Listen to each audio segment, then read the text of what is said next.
Welcome everybody to this Zoom session of August 24th, 2020 at 12 p.m. Pacific Standard Time. Our topic today is entitled Prayer, a Spiritual Force in Creation. Now this is part two of a two-part lecture series in which we will explore the power of prayer and its benefits in our lives. We will also focus on addressing the following questions. What is the prayer for the whole of creation?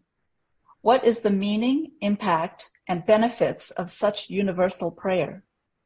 What are other forms of prayers, and how do we understand them? We will start with a Gyanan recitation by Shamsha. Bismillahirrahmanirrahim.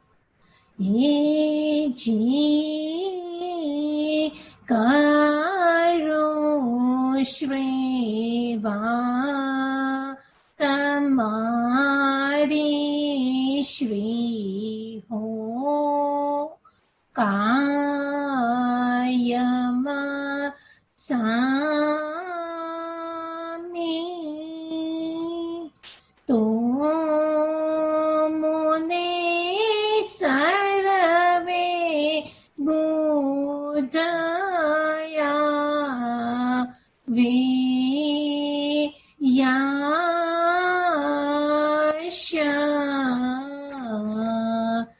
Sohi vachana mara mukha mahiti kajosha josa hibatu Jabavi Ya Ali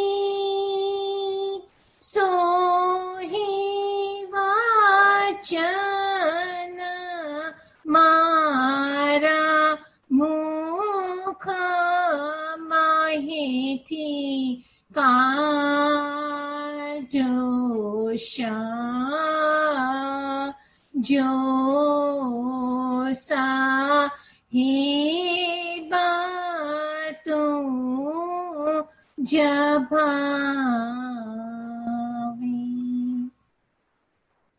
iji bali batavo yasha Murita Javo Haradoi Ha Tatama Riyasha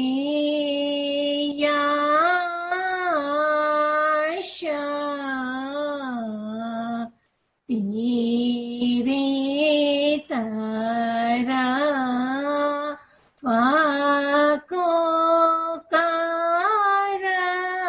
Mama Mesha Papa Dosha Hamira Hazelnut. Gayampaya. Thank you, Shamsha. And now, Dr. Hassam, I'd like to call on you to start your lecture, if you would, please. Yali Madat, everyone. Thank you very much, Shamsha, for such a lovely Gyanan and most appropriate for the subject today. And thank you, Faiza, for hosting as well as all the co-hosts who are helping on today. As already announced, this is part two of the subject on prayer, a spiritual force in creation. Let me say a few words about the Holy Gyanan that was recited by Shamsha. The first part of the Gyanan that we are very familiar with starts with Karun Sreva Tamari Shri Ho Kayam Swami. What an amazing way that our holy peers have addressed the holy Imam by giving understanding to the listeners, wherever they are, however they are, in whichever state they are, but giving a wake-up call spiritually to the listeners, to the murids, to the faithful, to the mu'mins, by saying, Karun Sreva. The word Sreva has a dual meaning. First, it means worship, but it is also sometimes used to mean service. And service, as you know, the word is seva. But Sreva also, in specific circumstances of the verse of the Ginan, can mean service. Seva means specifically service, but Sreva also means worship. So in this particular part, the Holy Peer says, Karun Sreva Tamari. The Peer is supplicating by announcing that we are worshipping the Lord. And who is this Lord? Karun Sreva Tamari Shri Ho Kayam Swami. That you are the eternal Lord, Kayam Swami. And it refers to the eternal Lord by saying to the Imam, of course this is understood in the statement, that the Imam himself is the Nur of the whole creation. He is the creator, he is the sustainer, he is the maintainer, he is he from whom we have come, to whom we will return. He is the Alpha and the Omega. He is the first, he is the last, he is the hidden, and indeed he is the manifest. So Kayam Swami contains all these and more of the understanding. And then To Munne Sarave Bud Ave. The Holy Peer says, by way of supplication, that by worshipping you, Lord, whom you are the eternal Lord, that worship that I perform to you brings intellectual enlightenment to me. The word Buddh refers to buddhi, but not just in the ordinary sense of the term, that means reason. It is far above reason. It is that notion of the intellect which I have spoken of in one of my earlier lectures. And it is the intellect at its highest level that receives illumination from the Imam for our act of supplication and worship to him. Why? Because the Imam himself is the Nur of Allah, and the Imam himself is the source of that illumination. And remember what I have explained in that lecture, that the intellect itself is an emanation of that Nur. And therefore, we are brought to realization when we are supplicating our beloved Imam. And here in this Ginan, you can see how the Holy Peers have put these amazing words together. And this very Ginan begins in the basis as if it is a prayer in itself. That's why I say this was very appropriate, and therefore this is a prayer of supplication. And then the Ginan goes on into the second verse to basically speak about the fact that we are the one who are always at fault, meaning sinful, and the Imam is always the one who is merciful upon us and relieves us of those mistakes and of those sins. And on top of that, the Holy Peer supplicates and says to the Imam that you are the one that I supplicate to guide me, inspire me, and allow me to take out from my mouth those words that you like, not the ones that I am used to, because they are full of errors. So Lord, bless me with that blessing, and that is that amazing supplication that our peers is making to the Holy Imam. Now the Ginan is more than that, but these are the few words that I wanted to say. And as you can well imagine, that if Ginans are of this nature, and remember the word Ginan, Ginan is higher spiritual wisdom, higher spiritual knowledge, the kind of knowledge that brings nur into our intellect and that illuminates the heart. And through that illumination and that knowledge, it allows the soul to eventually achieve freedom and salvation. Because remember, and always remember, the holy peers are the ones who are the highest in creations. And our first holy peer was Holy Prophet Muhammad sallallahu alaihi wasallam. So now in continuation of the subject, you will remember I read to you a small paragraph of Imam Sultan Muhammad Shah sallallahu alaihi wasallam in my first part of the lecture, and I just want to extrapolate a small portion of it in continuation to give continuation to the subject. So Imam Sultan Muhammad Shah alayhi salam says, Ismailism in prayers go to a higher and higher spiritual life till the supreme spiritual life immediately reached after that by union, as soon as the day comes when the real calls the apparent to itself. Are you following this? This is such an incredible, important definition that our beloved Imam explains and says that in the context of our tariqah, in prayers, we go to a higher and higher spiritual life until the supreme spiritual life immediately reached after death. So I want to draw your attention here.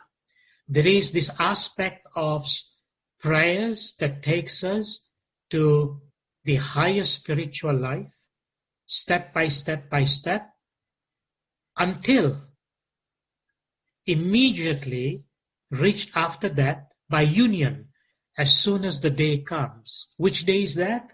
The day when your soul will be commanded to leave this body, which the Imam says, by union, as soon as the day comes when the real means him, the Nur, his command, his authority, when the real calls the apparent to itself. We are the apparents, the mortal ones, whose soul will be ordered to come out of this body and to go to its destination. So the point of this particular part was to allow you to have the connection to make in the context of what was said last time about the higher prayers. Because remember, there are various modes of prayer. And there is no way, even in this lecture, I can go to all the different modes. It may be another lecture in the future. But I really want to get to the crux of this notion that our beloved Imam says, this, in our case, that our prayer go to a higher and higher spiritual life till the supreme spiritual life immediately reached after that by union. So what is this higher and higher and higher prayer? There has to be a basis. There has to be an understanding. There has to be a basis whereby the practitioner of this prayer has complete clarity how this is achieved. And bear in mind, the ultimate aim the Imam is talking about in this definition, he says, by union, as soon as the day comes. So the point is, in articulating and practicing these prayers, the ultimate goal is that union. What is that union? Let me be abundantly clear. That union has been defined by our holy imams throughout our spiritual history as the soul of the believer, the soul of the mu'min, the soul of the faithful becomes one with the nur of Hazrat Imam, which is the nur of Allah. Please say salawat. Allahumma salli ala Muhammadin wa ali Muhammad. That is the objective. And please remember, if you lose sight of this objective, you lose sight of everything that is purposely and definitively meant by the path that we follow. In other words, these prayers are intended eventually to take us to that ultimate source. Now remember, I have given the title of this talk as Prayer, a Spiritual Force in Creation. And I want you to bear that in mind also as I come to explain why this title was so and what are the components that defines that articulation. You will also remember, again by way of continuation, that I mentioned very specifically in my last talk that in the case of our tariqah, in the case of the Ismaili tariqah, remember, and always remember and never forget, our path of worship and prayer is completely and totally defined by the guidance that our beloved Imam of the time gives to the Jamaat and by the explanations that our holy peers have given in the Ginans or our Da'is who have expressed this worship in the Qasidas and in our other devotional and spiritual literature to the Jamaat.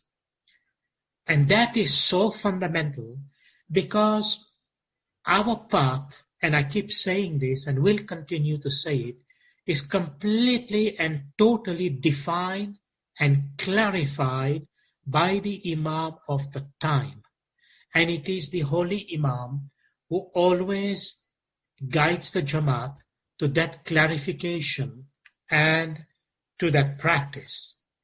Because it is what the Imam says that he does as part of his responsibility as the Imam, and only the Imam and no one else has the authority to give that kind of guidance, because remember, that guidance of the Imam is the salvation of our soul. As Imam Sultan Muhammad Shah alayhi salam said, after that, the soul of the murid and the nur of the Imam is not separate, they become one. Please remember that, because that is the crux, that is the foundation, that is the objective, that is the basis, which is what our holy tariqah, our holy faith guides us to. And that is indeed eventually, when all is said and done, the purpose of our existence in this world, to achieve that union and that salvation. Now, last week I mentioned that our holy dua that we recite every day, the tree dua, is the bedrock of all the prayers. Dua, as the Imam has said, is the foundation of all prayers. And the blessing that is given in the dua, in a way, spills over to all the other prayers our beloved Imam has given to the Jamaat in our practice. For example, when we are reciting the various tasbihs. Now, just to make sure that we are on the same page and we do not lose sight of this important principle, because I'm trying to emphasize this notion how prayer is a spiritual force in creation. So, remember our holy dua. Not only the dua. Whatever blessings our beloved Imam gives us, in everything that we do, in our material life, in our spiritual life, in the practice of our tariqah, whatever our beloved Imam blesses us with, the blessed words of the Imam, the holy words of the Imam, they are charged with his nur, his spiritual force. That means that when we are reciting this dua, when we are reciting our tasbihs, it is not that you are reciting and you are saying and you think that you can bring results. It doesn't work that way. It is His grace, it is His nur, it is His mercy that is infused into the prayer, that when we recite it, that grace and that mercy and that force that the Imam gives to that prayer, it is that which makes the miracle. It is that which makes the miracle to the reciter. And I have to give you a bit of a technical definition in that context. So, how do we define this whole notion of miracle, and how we define the whole notion of how we understand when I said miracle? Because remember, the word miracle carries different meaning to different people. And sometimes the word miracle, especially for people who are highly materialistically restrained by their definition, they think miracle is things like happens because people just believe in them. That is actually not the case. If we sincerely believe that our faith and Islam indeed say so, and the Quran confirms that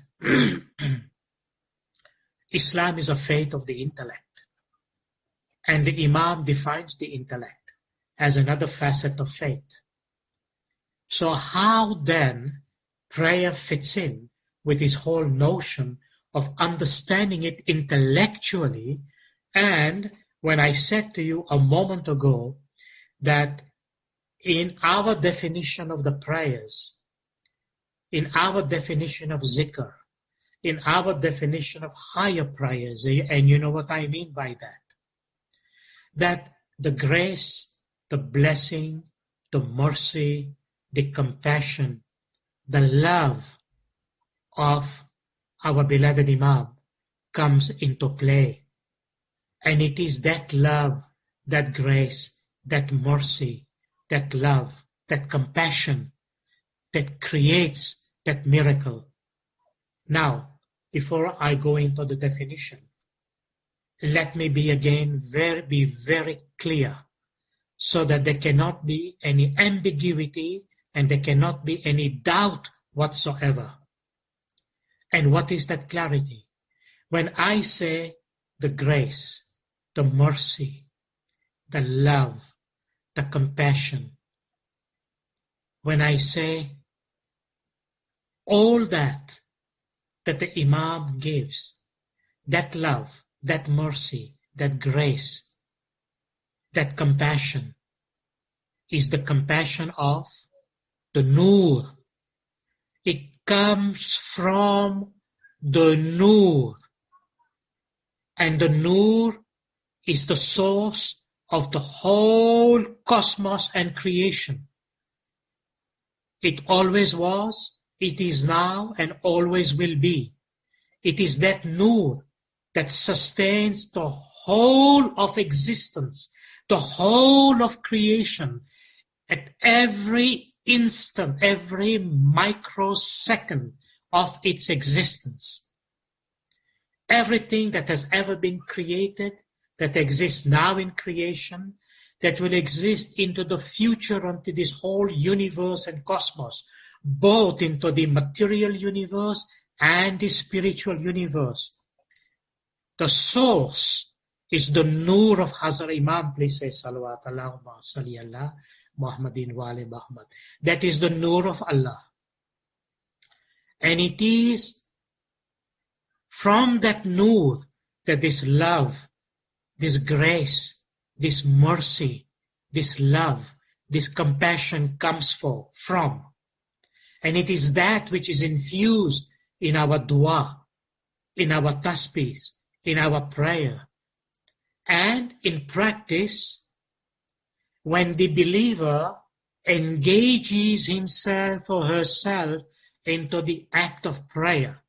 Now what happens that? What is the meaning of that engagement? What is the meaning when a person says, I am taking my tasbih and I'm going to say my tasbih in accordance with the guidance that my Imam has given me. I'm going to say my dua in accordance with the instructions and the farman my Imam has said that I should do. What does that mean? So let me give you a little bit of a background, if you will allow me to go a bit more technical, so that we understand why prayers in our tariqah is considered a spiritual force in creation. You already know who has given this prayer. You already know what is infused into this prayer. So prayer, which actually connects, it links the human being, it links men and women who live in time, it links to the Creator, to the Nur, and the eternal order. So two things here that you have to understand. The human being who actually prays creates a link. It creates a connection. We live in time. Remember, we're always living in time. So I have to say it, and that's important. The human being, when he prays, he creates a link in time, and he creates a link with his Creator and the eternal order. We are the temporal order. We live, when I said we live in time, meaning we live in temporal order. Temporal meaning time, in the order of time. But the Nur of Hazrat Imam is in the eternal order. He is the eternal Lord. Remember the Ginan that was recited? Kayam Swami. He is the eternal Lord. The Nur is eternal. But that Nur is also manifest on earth. But it is still eternal. But we make connection with that Nur. So what happens when we pray? What happens when we are reciting dua? Through prayers, through the dua that we recite, through the tasbih that we say, we are able to go beyond, we transcend what we say, the accidentality of time and space, and we regain a direct contact with the eternal. Can you imagine that? Through prayers, through the dua that we recite every day, we are able to break open, we are able to crack open the limitation, the accidentality of space and time. And we are able to penetrate, we are able to transcend and regain a direct contact with the eternal. Who is that eternal? Mola Bapa himself, the Nur of the Imam. Now, let me continue. What does that continue to mean? It means that the temporal and the eternal are miraculously united in prayer. The temporal and the eternal are miraculously united in prayer, as indeed it is the realization of the truth through the knowledge, through the spiritual knowledge given to us by our holy peers and the imams. So this point is very fundamental, that the temporal and the eternal are miraculously united in prayer. Now, I will continue in a minute to say something more. Let me just give you the point of emphasis. When we go to Jumat Khana and we say Heisenberg Empire, in a direct way, we are acknowledging that which the Imam has said in so many farmans, the Nur of Hazar Imam, the Nur of Allah is present in Jumat Khana. Therefore we say Heisenberg Empire and its other meanings. If the Nur is present in Jumat Khana, that means that which is eternal is present in that which is temporal. Because the Jumat Khana is the space where Allah says He has allowed His Nur to be manifest. And that is Maula Bapa's Nur in Jumat Khana. And wherever Maula Bapa is, that Nur is manifest. That Nur is manifest wherever the Maula Bapa is. And it is the Nur, that same Nur that is in Jumat Khana, the same Nur that is in Maula Bapa, the same Nur that is the source of sustenance, maintenance, creation of the whole existence, the whole universe, the whole cosmos, and the spiritual cosmos, the spiritual universe. Everything is sustained and maintained by that Nur. Therefore, when we pray, it is not simply the utterances of words. It is not simply saying, I am discharging my religious responsibility, my religious duties by praying, and prayer is an obligatory act. I am making a connection from the temporal to the eternal. And that indeed is a great miracle. And I will explain to you the notion of miracle shortly. Now, Imam Sultan Muhammad Shah sallallahu alayhi wasallam, he has mentioned that in the memoirs in the most simplest way.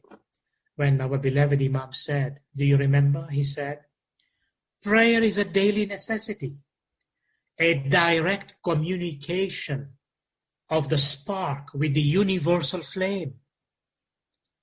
Do you see how that is further explained? A direct communication, direct. So, when you say to yourself, can I speak to my Creator? Can I talk to my Creator?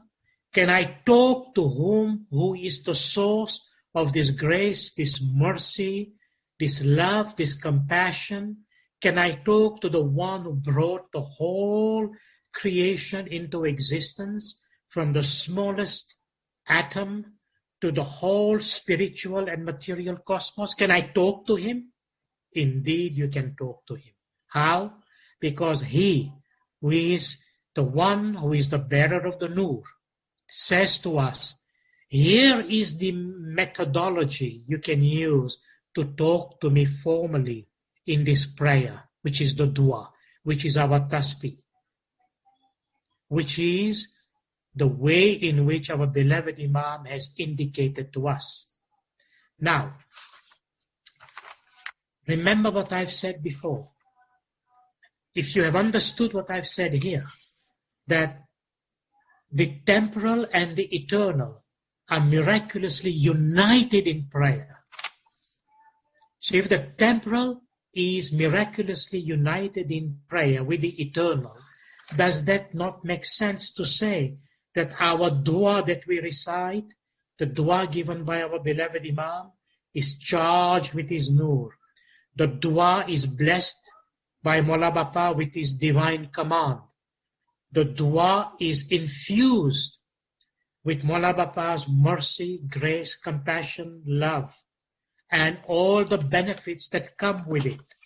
And when you recite that dua, and you hear and listen to that dua, and when you take the meaning of that dua, remember the Imam has said to us, Maulana Pai said to us, don't just say the dua, but also try to understand its meaning. The Imam says, you will be able to eliminate your difficulties and your concerns. Therefore, in reciting the dua, you have to remember, this is not a mundane activity you do every day. This is an activity whereby the temporal miraculously connects with the eternal. Now, in speaking about miracles, let me see if I can explain to you in an intellectual sense what this miracle actually means. Let me address that now, because that will be helpful to understand even the deeper meaning of these higher and higher and higher prayers. So already I've said to you, prayer is, and please always remember that, it is in prayer, when we make that contact, it is the temporal and the eternal that are miraculously united in the act of prayer. And our beloved Imam defined prayer as a daily necessity and a direct communication of the spark with the universal flame. Do you understand the analogy of the spark and universal flame? If I may, for those who seek a little bit more of an explanation. If you take fire, let's say there's a fire burning, and I don't mean just a puny little fire, but let's say you have this gigantic fire that you can see, and you're so blown apart to see. And what do you see when you see this fire? You see sparks that come out of this fire. And you are kind of surprised, you're kind of elated, and you're kind of really mysteriously taken apart and wondered, what are these little sparks coming out? Those little sparks, they represent our soul, our spirit. And the fire itself represents the nur. And from that nur, these sparks come out. So here in this statement, our beloved Imam says, prayer is a daily necessity. It is a direct communication of the spark, or those, with the universal flame, which is that huge fire. So we are those sparks that have basically emanated from that fire. And there is no difference between that spark and the fire, except when the spark realizes that it is a part of that fire. But that is an explanation to come perhaps much later in many other forms. Now, I have spoken a moment ago about the whole notion of, that in prayers, what happens, you have the temporal and the eternal that joins and comes together. They connect together. They are miraculously coming together. Because remember, we live in a material world. And what happens in this material world? In this material world, we are conditioned to basically think and know only the material stuff of things. We know and realize almost nothing about the spiritual part of our being, and leave alone the spiritual world. So the understanding is, for most people, there's no way you can arrive at this connecting yourself with the spiritual things.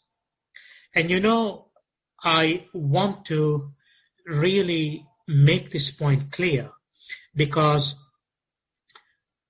I am again, and I always say this, I want this understanding, if I can put it this way, to be actually real. It has to be doubtless. It has to be full of conviction.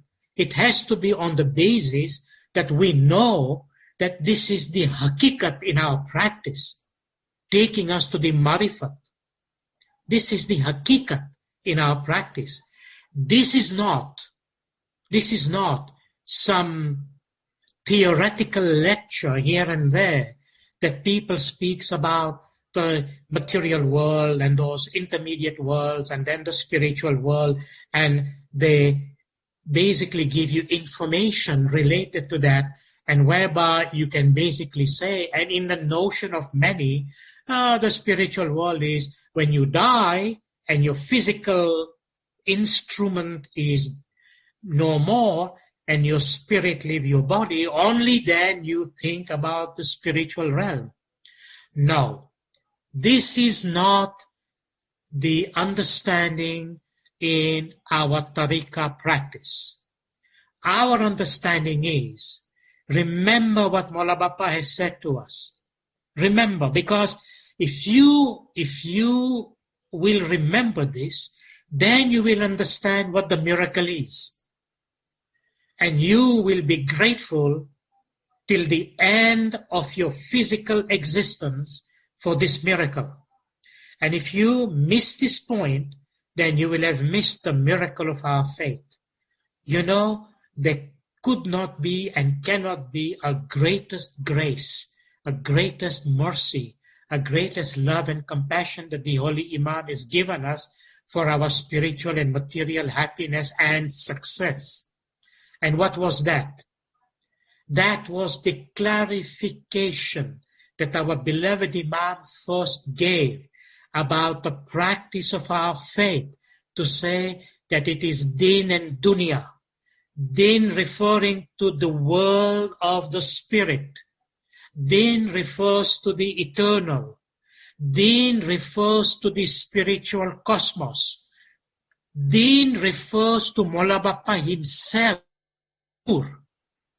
And dunya refers to us and this physical world. And what did our beloved Imam tell us? In the blessed word of the Holy Imam, din and dunya intertwine together. Understand this concept clearly. Intertwine. They are together. They live together. Maula Bapa said they don't live separately. They live together. Are you comprehending this? It means the temporal and the eternal are connected. It is not like others say that this is separate. And in the practice of our tariqah, this connection is so important that missing this point, in fact, renders our understanding of the lowest common denominator, which frankly, it's not desirable to be there. We must be at the highest level of these possibilities that allows us to fling open the door of all possibilities in our prayers and in our practice. So, if you have understood that, the notion of din and dunya, they are intertwined together. You might say, well, if that is the case, how do I explain that? Well, I know I'm sounding repetitive, but I'm not going to come back to this point in this lecture again in that way, so I need to make sure my language is clear. And I've said to you that through prayers we are able to transcend, to go beyond. In other words, we, in the temporal and the eternal order, these orders are brought miraculously together. And they become united in prayer. Now, let me now elaborate a little further on the notion of what I mean by miracle. Because it's always this spooky stuff or this hocus pocus when people speak about miracle. And I want to convince you today, if I can, with Mawla's grace and Mawla's mercy and Mawla's love and compassion, to tell you that even the notion of miracle is highly spiritually intellectual or intellectually spiritual, however you want to call it. Miracles are highly intellectually spiritual. What is miracle? Now, let me explain by using a bit of a technical language, and then we can try to decompose that a bit more practically. Miracles is sort of defined as an eruption of the eternal order into the temporal. Understand that. It is the eruption of the eternal order in the temporal. The eternal order is the absolutely real. The temporal order is the relatively real. Now, this eruption of the eternal into the temporal takes place no matter how much is the downward flow of time, meaning in the accidentality of space and time that we live. And this eruption of the eternal into the temporal is an aspect of faith. It's an aspect of the higher intellect. When the intellect is infused with faith, it allows you to understand this eruption of the eternal into the temporal.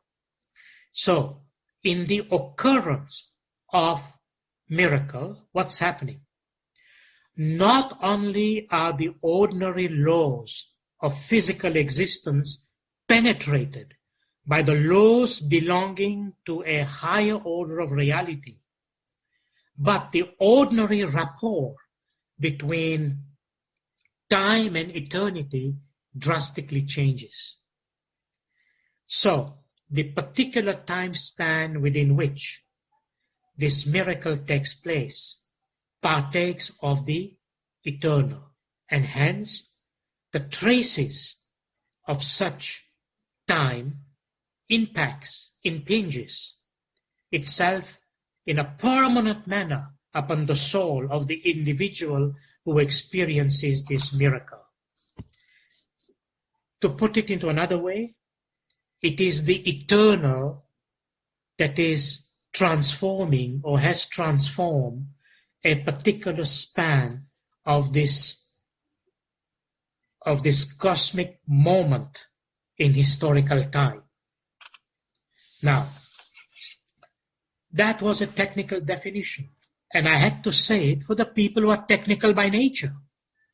Now let me translate that, if I can, into perhaps a more simple language. I hope you will forgive me for becoming too simplified, because I want to make sure again, when we are stating these things, they are not simply stated in order to accommodate academic language, but to ensure that we understand it in a very practical way. We understand it in a very logical way. So, to put it simply, I began by saying that miracle marks an eruption of the eternal order into the temporal. So how does that work? The eternal order, it's the spiritual force in creation. The eternal order is the Nur itself.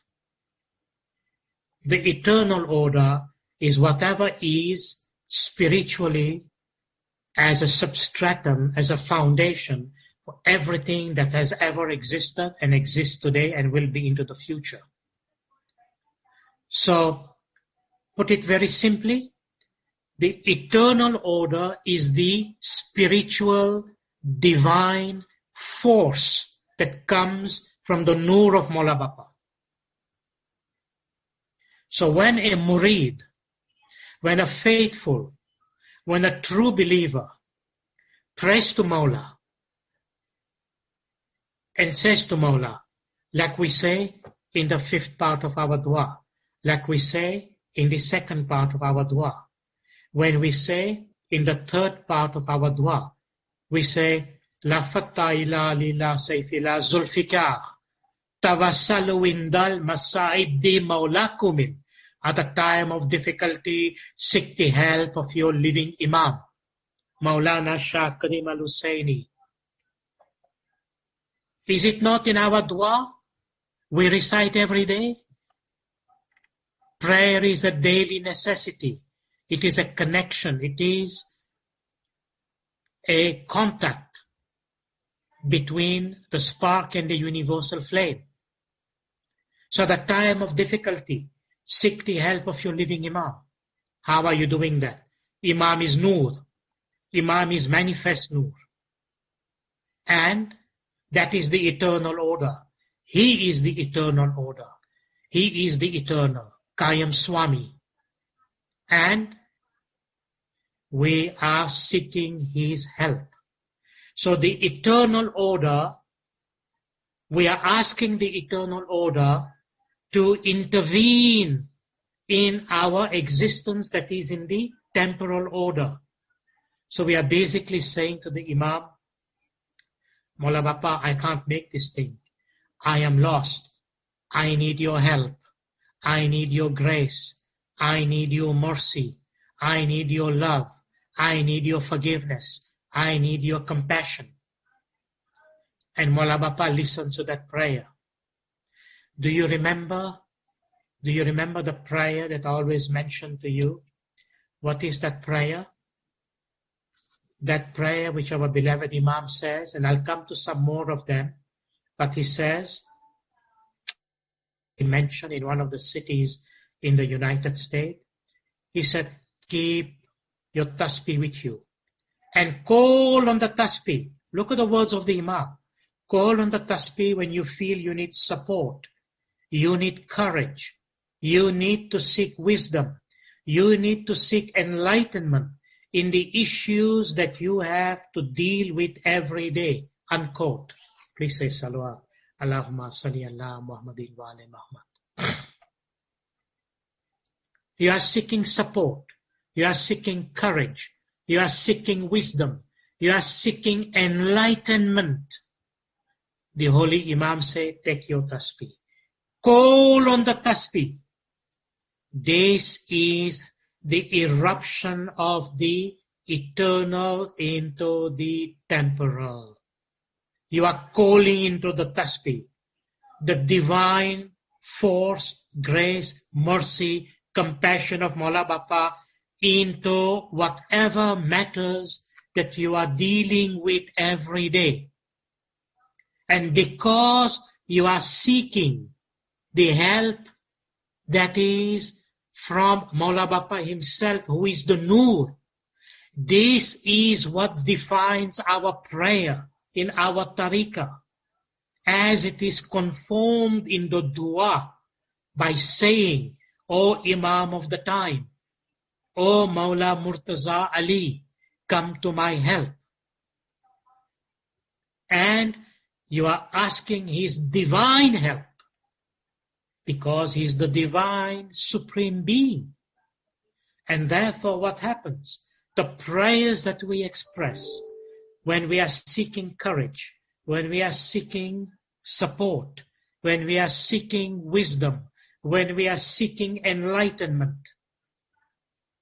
we take our tasbih in accordance with the grace, mercy, permission, authorization, love that our beloved Imam tells us. You know, when our beloved Imam said, call on the tasbih, are you understanding that word? It's like our beloved Imam saying to us, and of course this is what he says to us, I authorize you to call me. I authorize you, I give you permission to ask me to intervene in what you are doing when you need my help. This is the help of God in our material. This is divine help in the material sense of our requirement. It may be spiritual matters.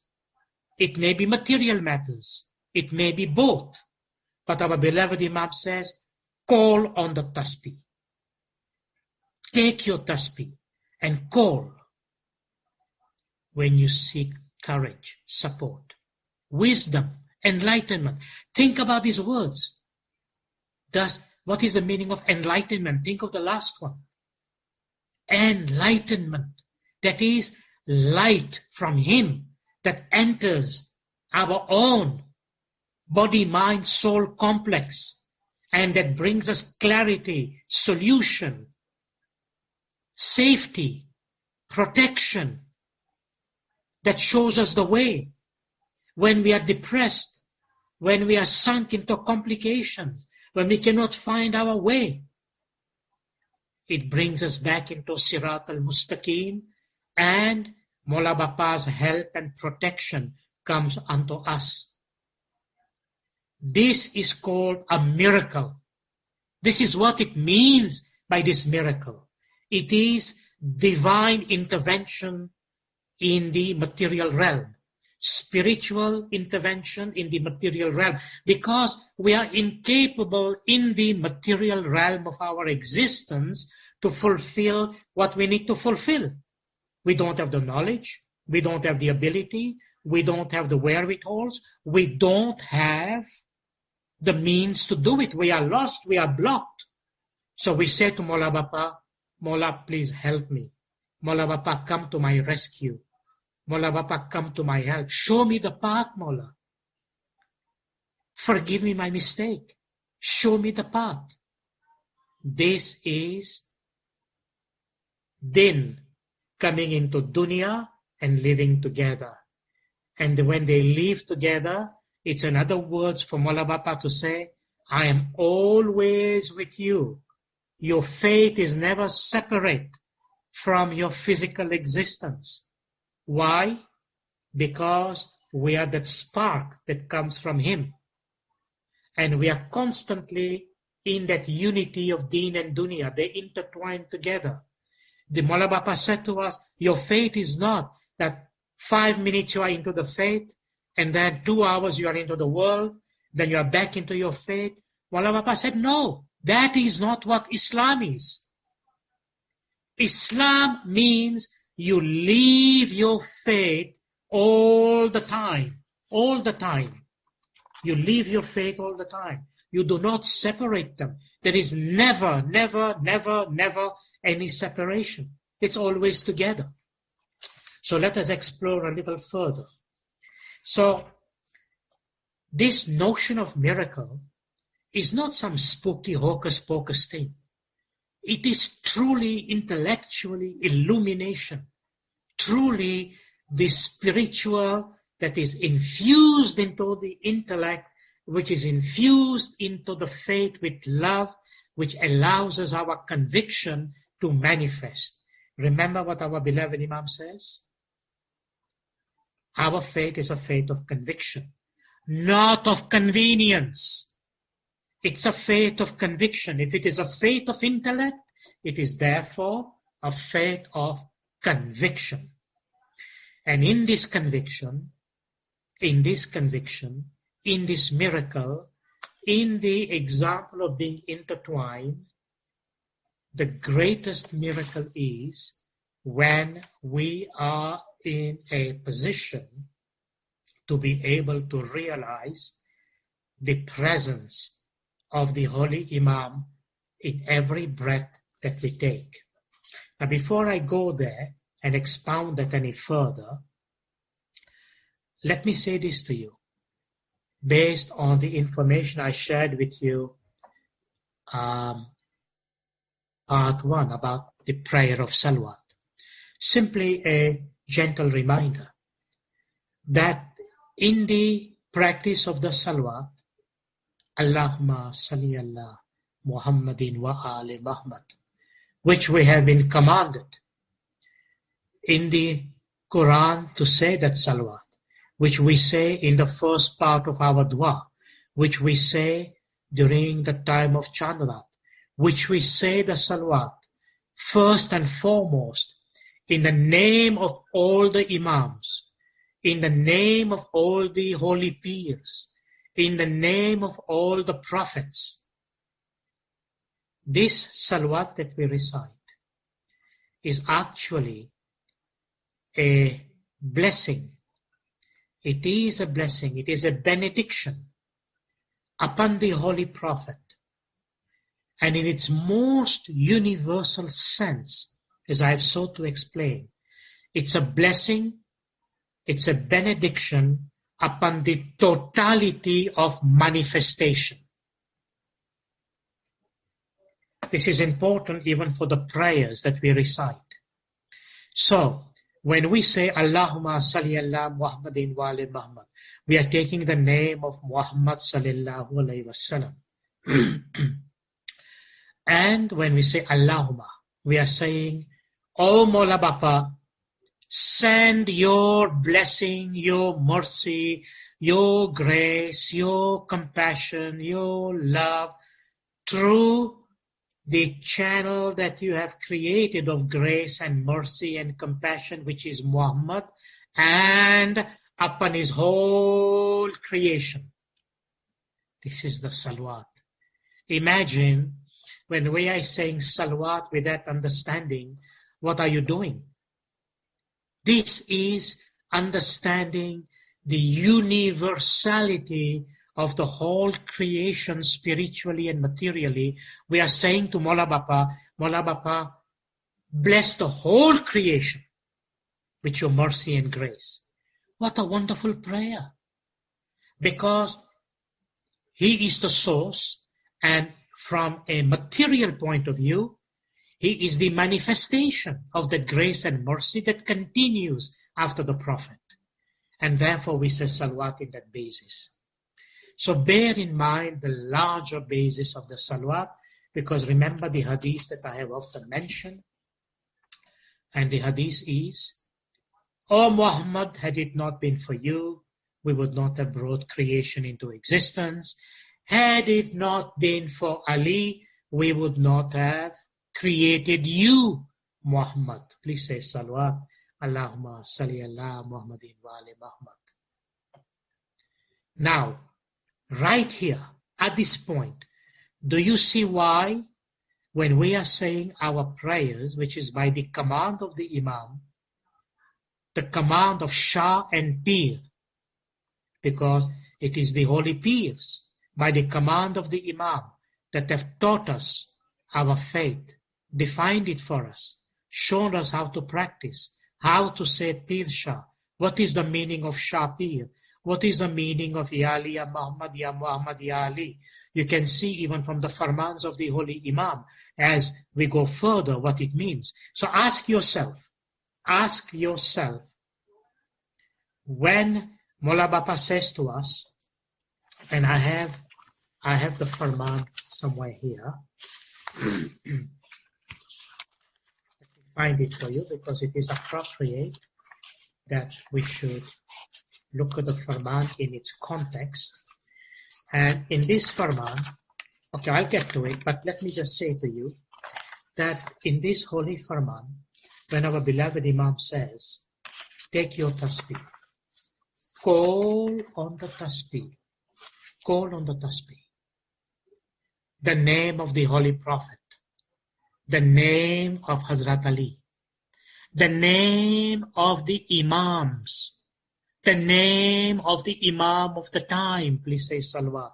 Allahumma salli ala Muhammadin wa ali Muhammad. Who is saying that? It is the Noor telling us to call his name. Yes, I think we agree on that. When the Imam says call the name of Hazrat Ali, call the name of the Imam of the time. It is the Noor of Hazrat Imam. It is him. Mola Bapa himself is the Noor. He is the Noor, telling us, call my name. By calling his name, or the names the Imam has given us, does that not make the source of that name coming from the Nur, which is actually the source of creation. Does it not? Is it not logical?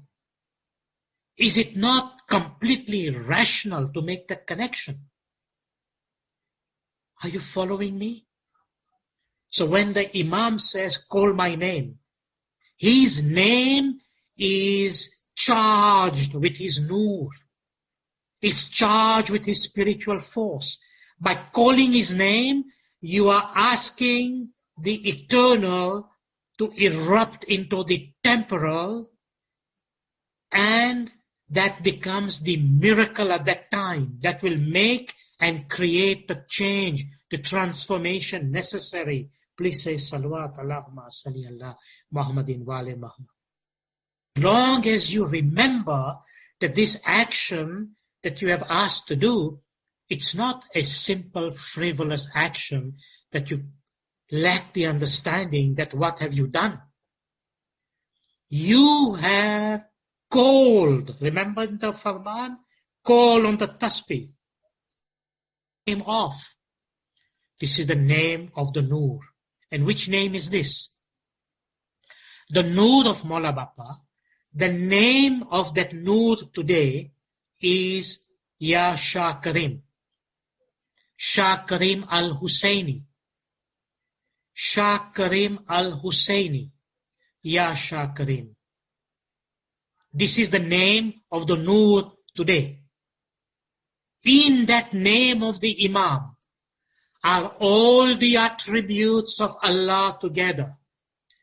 How many attributes Allah has? Not 99, don't just stop there. That is only symbolic. Do you know how many attributes Allah has? Do you know how many attributes the Nur has? Infinite. Infinite. You know who says that? The Quran says that. You know what the Quran says?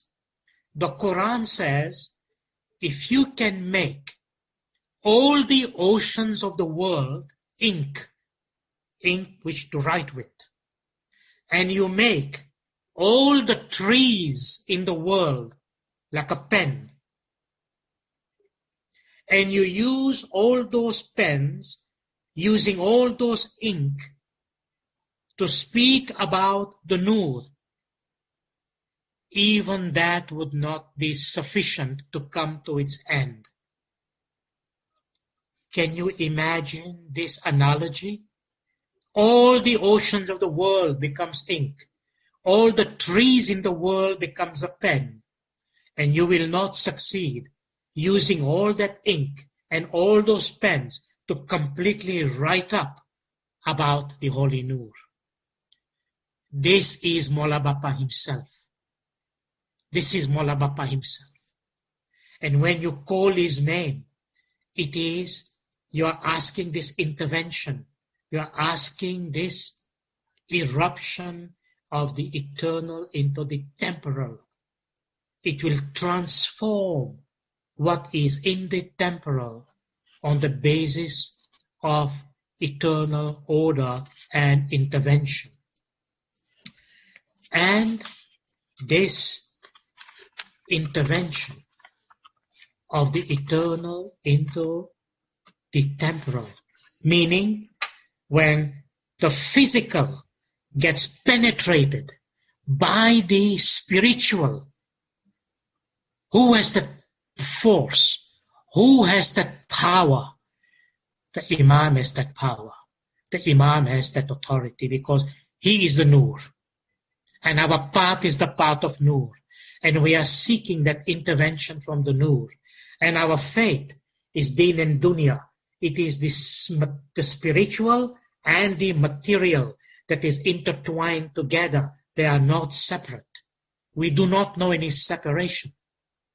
That is the way our beloved Imam has explained to us. In other words,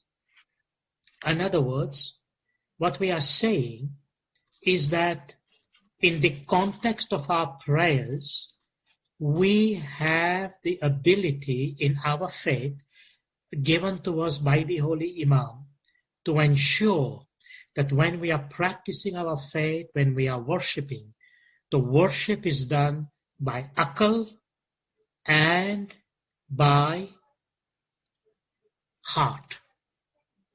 Ishq and akal, meaning there is this combination of the spirit. When I say heart, I mean spirit and I mean intellect together. They live together. They are not separate. Spirit and intellect are one. Now, let me go a little further until we can hopefully get to some point, because there are so many points. I'm almost tempted to say we need a part 3 given the time, but that's okay. We will make do with the time today. And what is it that we need to remind ourselves at this point?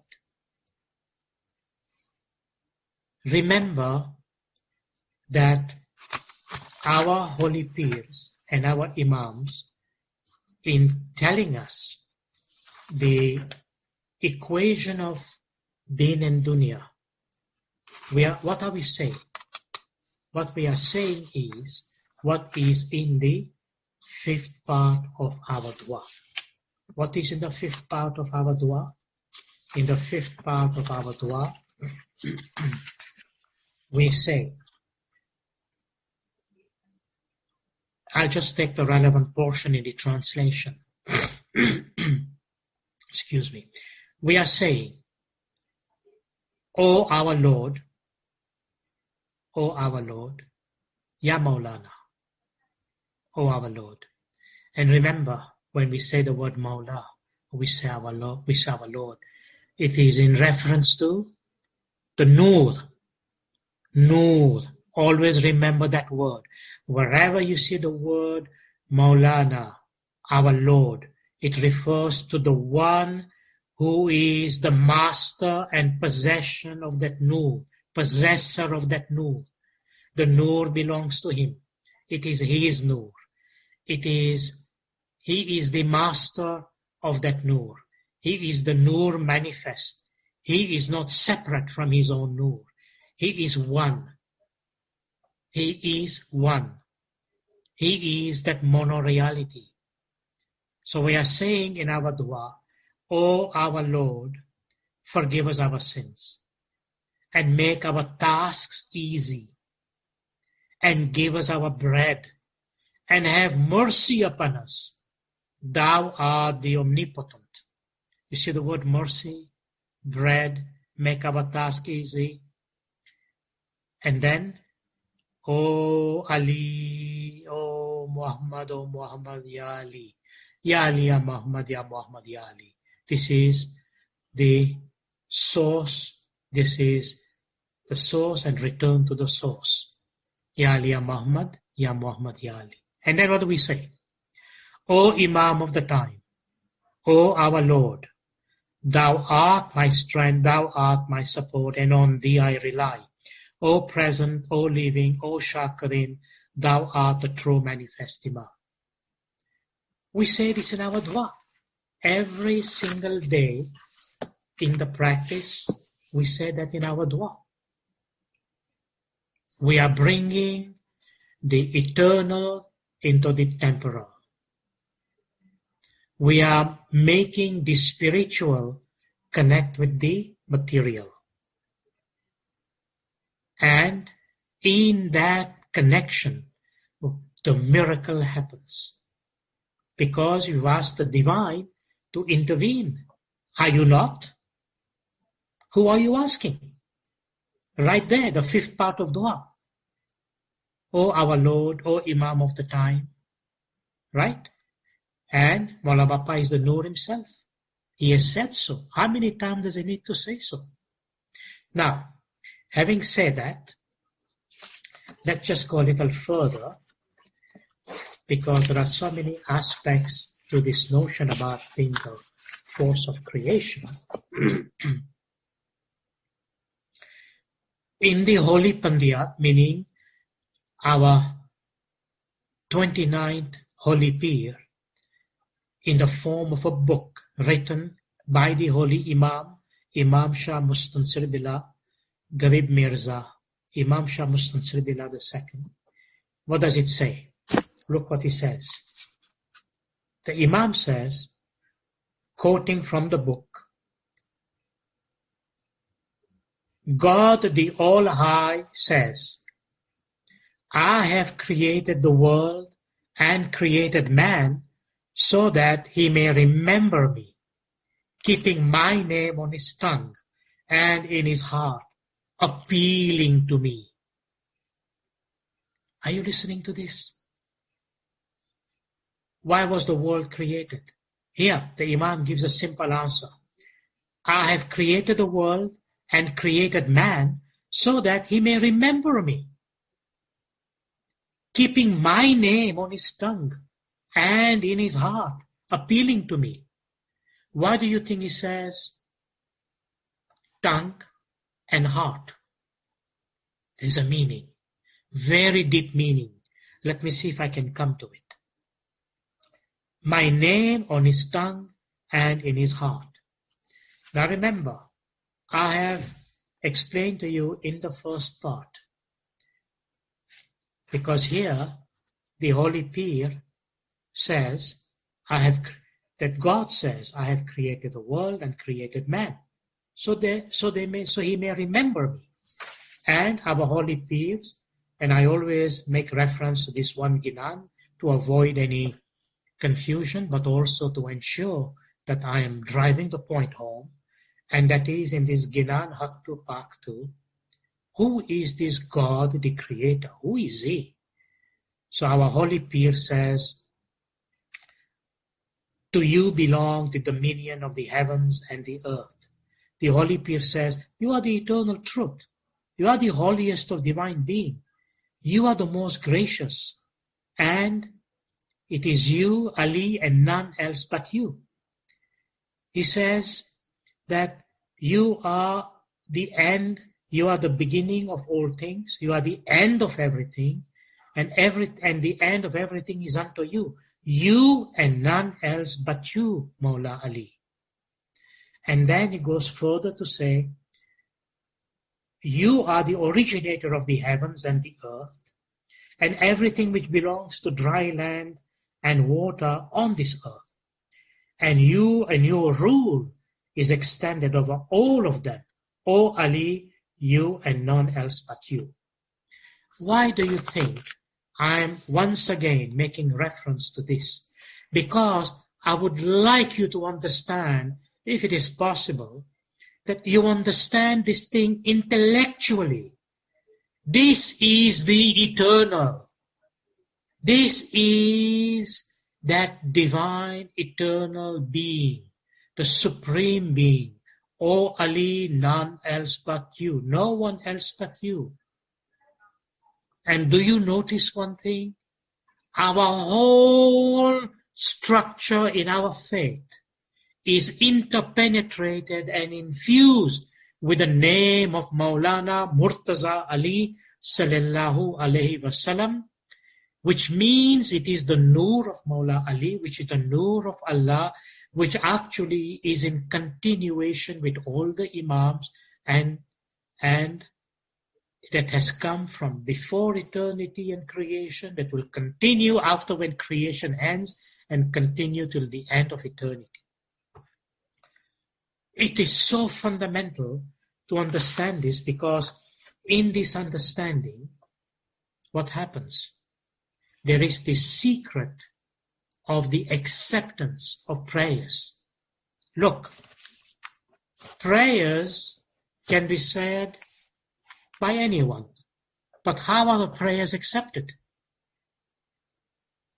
You make a petition, you make a supplication, you make a prayer.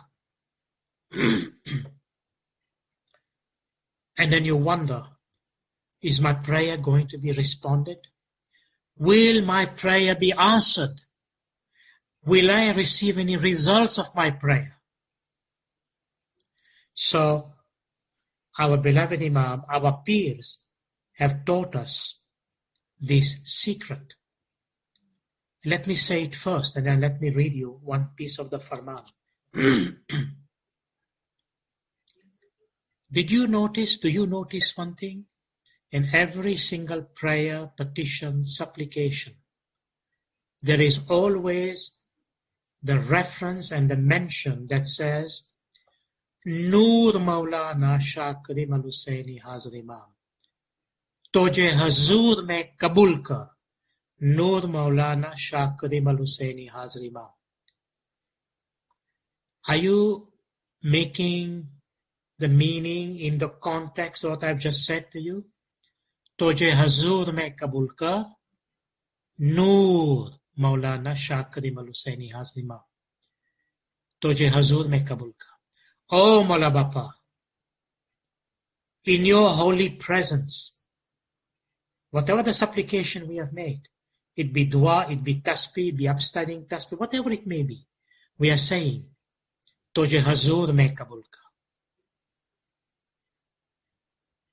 kar. Are you accepting it? Please accept it, Maula Bapa. Accept my prayer. Accept my prayer.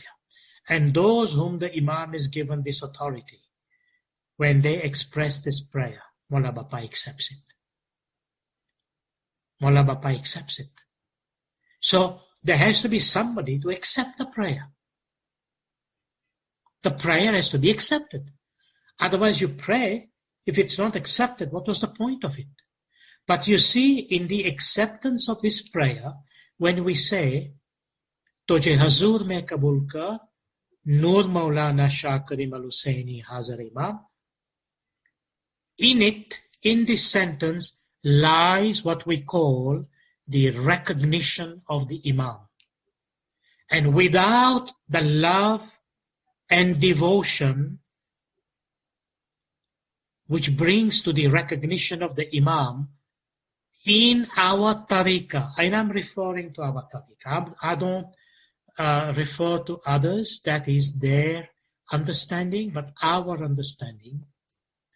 No prayer is valid or accepted unless it is in the name of the Holy Imam. So here, let me quickly read you this part of the explanation by our Holy Pir. Look what he says. This is given by the Imam in the name of the Holy Pir. Even if one does millions of pious deeds, always remembers God and thinks of Him, possesses all virtues, constantly offers thanks and prays for forgiveness, and endures 1,000 forms of austerity, and yet does not recognize the Imam of his time, who is always in this world, then neither his prayers, nor austerities, nor good actions will be accepted. Unquote. Can you put that into the context of what I have just mentioned to you? The recognition of the Imam is fundamental. Fundamental. Now, I mentioned to you just a second ago in explaining this, excuse me,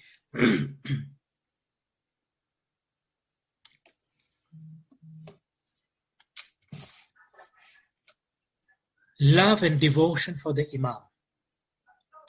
What does that mean in the context of prayer and of course in every other context? Love and devotion, put it very simply, it means to get absorbed, to be absorbed by the fact and by the deliberate act from the heart, expressed by the tongue. Remember, keeping my name in your tongue and in your heart. So love and devotion is the act of stating that I am fully absorbed. I am absorbed by, attracted to. Perhaps the better analogy would be when a sponge gets soaked into the water absorbs, absorbed in the sponge. Get absorbed, be like a sponge. Get absorbed by the presence of HASSAM Imam. You know, this is a fundamental idea in our spirituality, to get never, ever, ever, ever to forget. Remember the intertwining? This is the divine and the material, the spiritual and the material. They are together. You get absorbed by the presence of Maula Bapa. Never ever think Maula Bapa is absent from you. The fact that intellectually, logically, reasonably, and by the act of pronouncing the Imam's name, either through Ya Allah, Ya Ali, Ya Muhammad, Ya Shah Karim, all the names that you can take, they are the name of that Noor. And you get absorbed, but not just as an idea. You get absorbed by action. Now what does that mean? What does that mean? The feeling in your heart. You have to explore that feeling. What do I mean by that? I hope I have sufficient time to explain, but we'll go on for a few more minutes because I know we started a little bit late. Nonetheless, when I say to you the feeling, what is it that I mean? Can you understand the statement that the feeling is the prayer? The prayer is the feeling. It's not just verbal articulation, which is okay, but it's not sufficient. The secret of manifesting your prayer is the feeling that is generated and emanating from the heart. And who lives in the heart? The heart is the throne of God. And I've explained that to you briefly in one of the talks before. And there's a longer talk about the throne of God coming up. But the heart, which is the holy peers explained to us, the heart of the true believer is where the Imam lives. It is in the heart that this miracle takes place, that this fusion, this integration takes place. Dil mahe deval pujiye, dil mahe deve dua, dil mahe ape didar. Everything happens in the dil. He lives in your heart. So make that prayer comes from the heart. And when it comes from the heart, what is going to happen? The proof is going to be that feeling. The feeling that is the prayer. It is the prayer that comes from the heart. That is the true meaning of zikr, the prayer of the heart. Articulated by the tongue or triggered by the tongue, but that goes into the heart. So when you say a prayer, you say that prayer from the heart. And when you're habituated to say, your feelings will give you that sense of elevation. Prayer from the heart. And when you say that prayer from the heart, it is at this very instant impossible just to explain, but that creates miracle. That creates the miracle, because that truly becomes, if you like, it is the eternal order that erupts into the material, the temporal order, and makes that connection. And the act of that connection propels the miracle and the transformation. So, in Kampala, in 2005, what did Maula Bapa say? He said to us, it is important that in your lives, your faith be permanently present in the way you live. And this is easy to achieve because most of you have a tasbih with you. Look at the words of the Imam. I hope that the explanation I've given can make this even more clearer. The Imam is very clear. I'm simply saying what I've added to re-emphasize and reinforce. It is important that in your lives, your faith is permanently present in the way you live. And it is easy to achieve because most of you have a tasbih with you. So Maulana Bapa says, you can call the name of the Prophet sallallahu alaihi wasallam.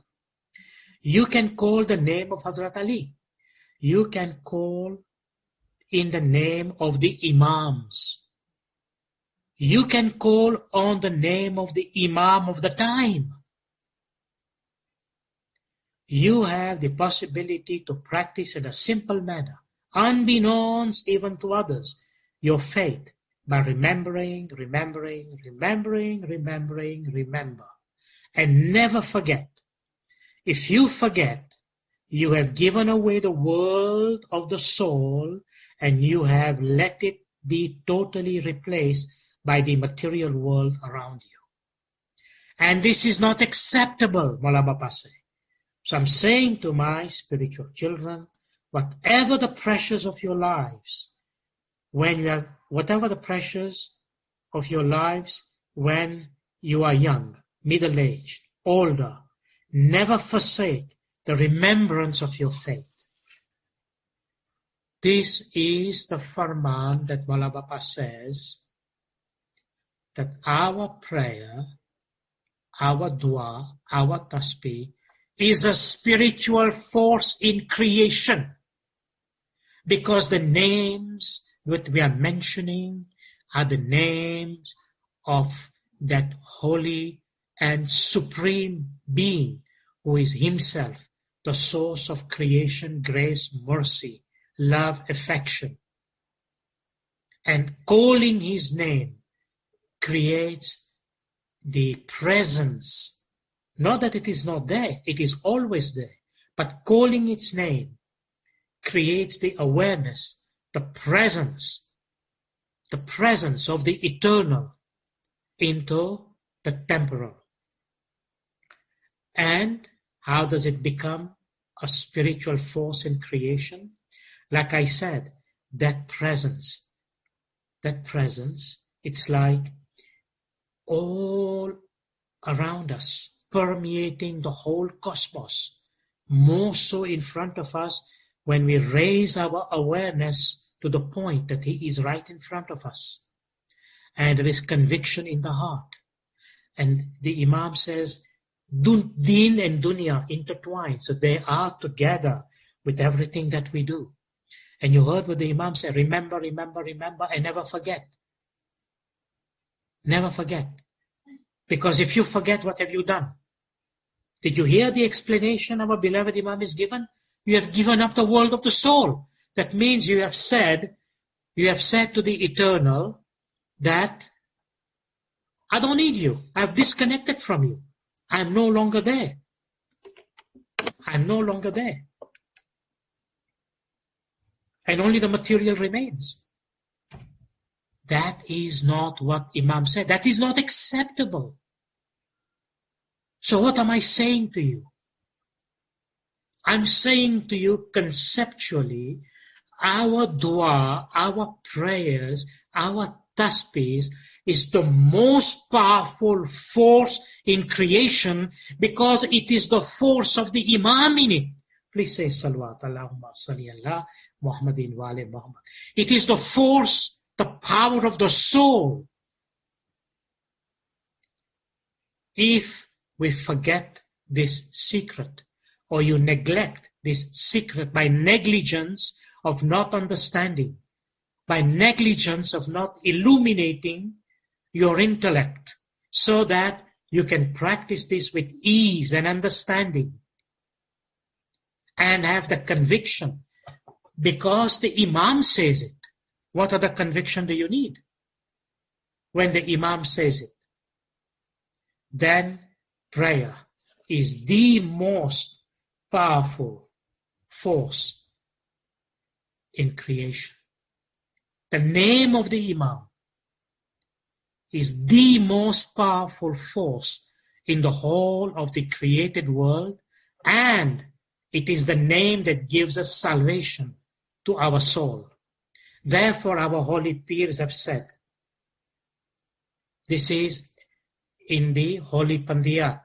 The Holy Peer says, the Holy Imam says, do not forget, keep in your mind Ali of your time. Who is the Ali of the time? Ya Shah Karim Hazar Imam, Maula Bapa himself. Take the name of Maula Bapa. Look what the Peer says. Keep in your mind Ali of your time, so that he may stretch out his hand to help you.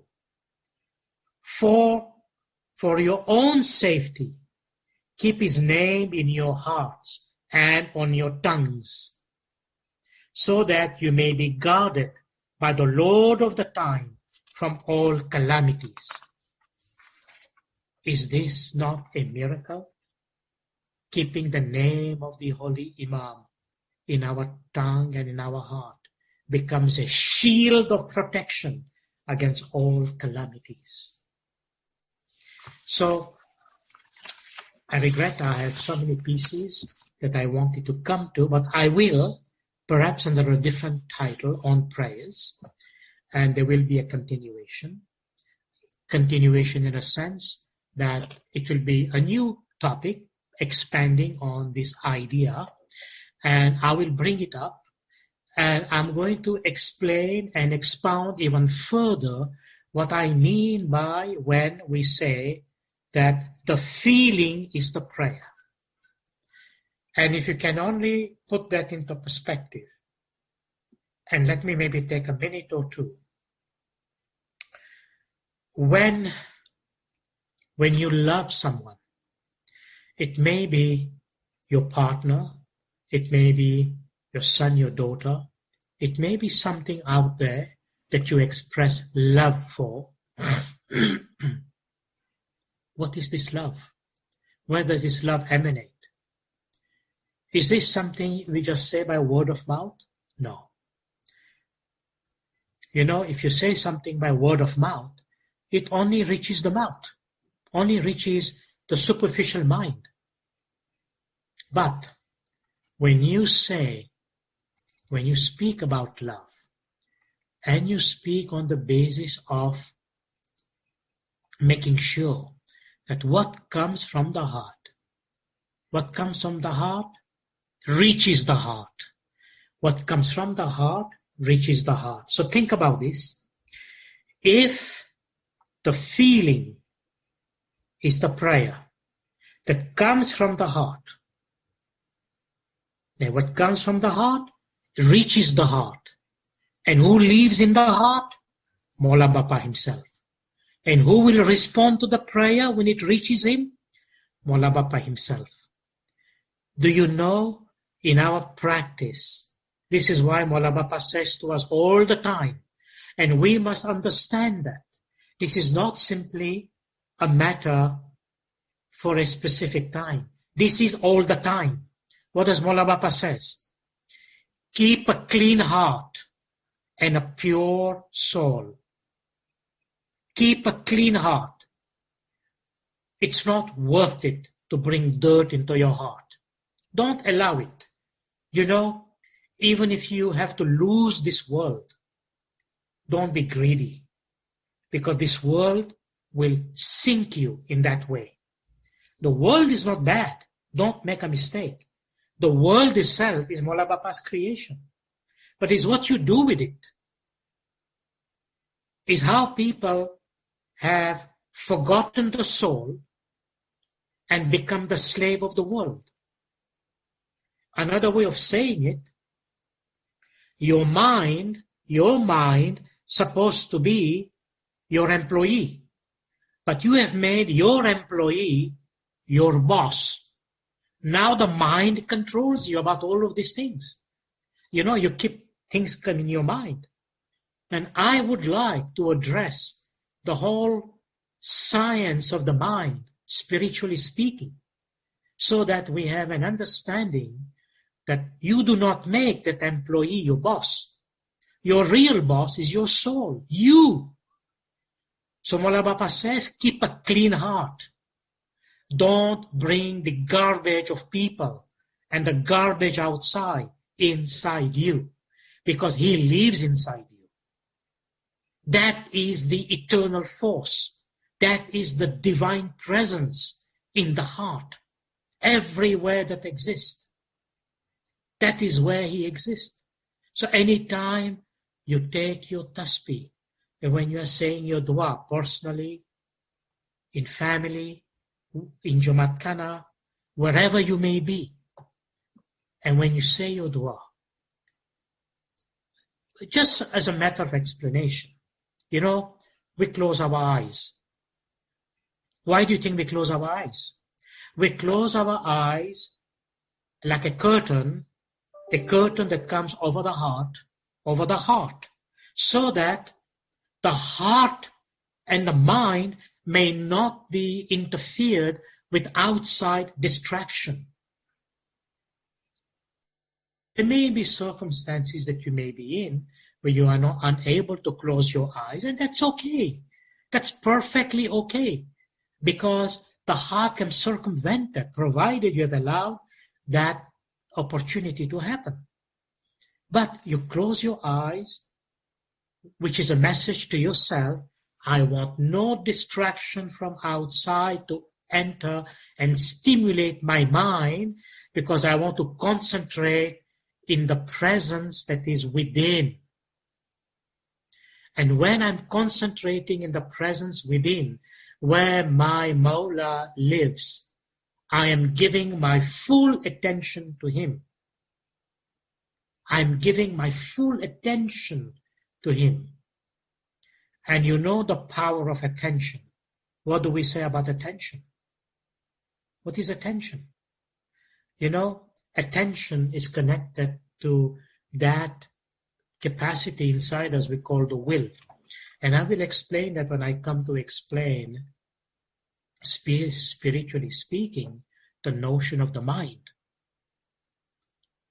Attention is an ability that you direct using your will onto something, but it's not just ordinary.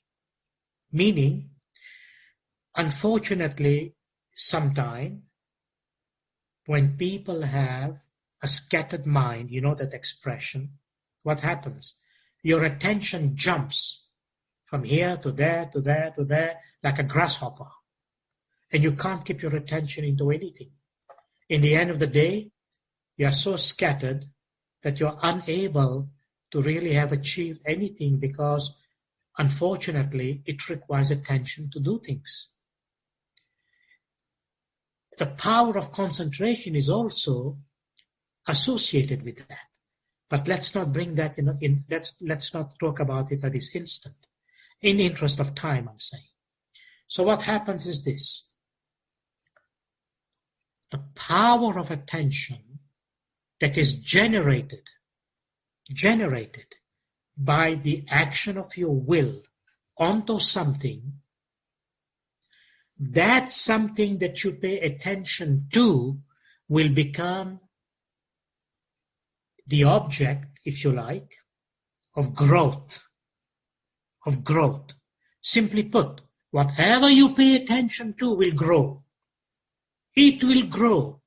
If you pay attention to negative things, they grow. If you pay attention to negative emotion, they grow. If you pay attention to negative people, they suddenly become your masters in your mind. Do you really want to do that?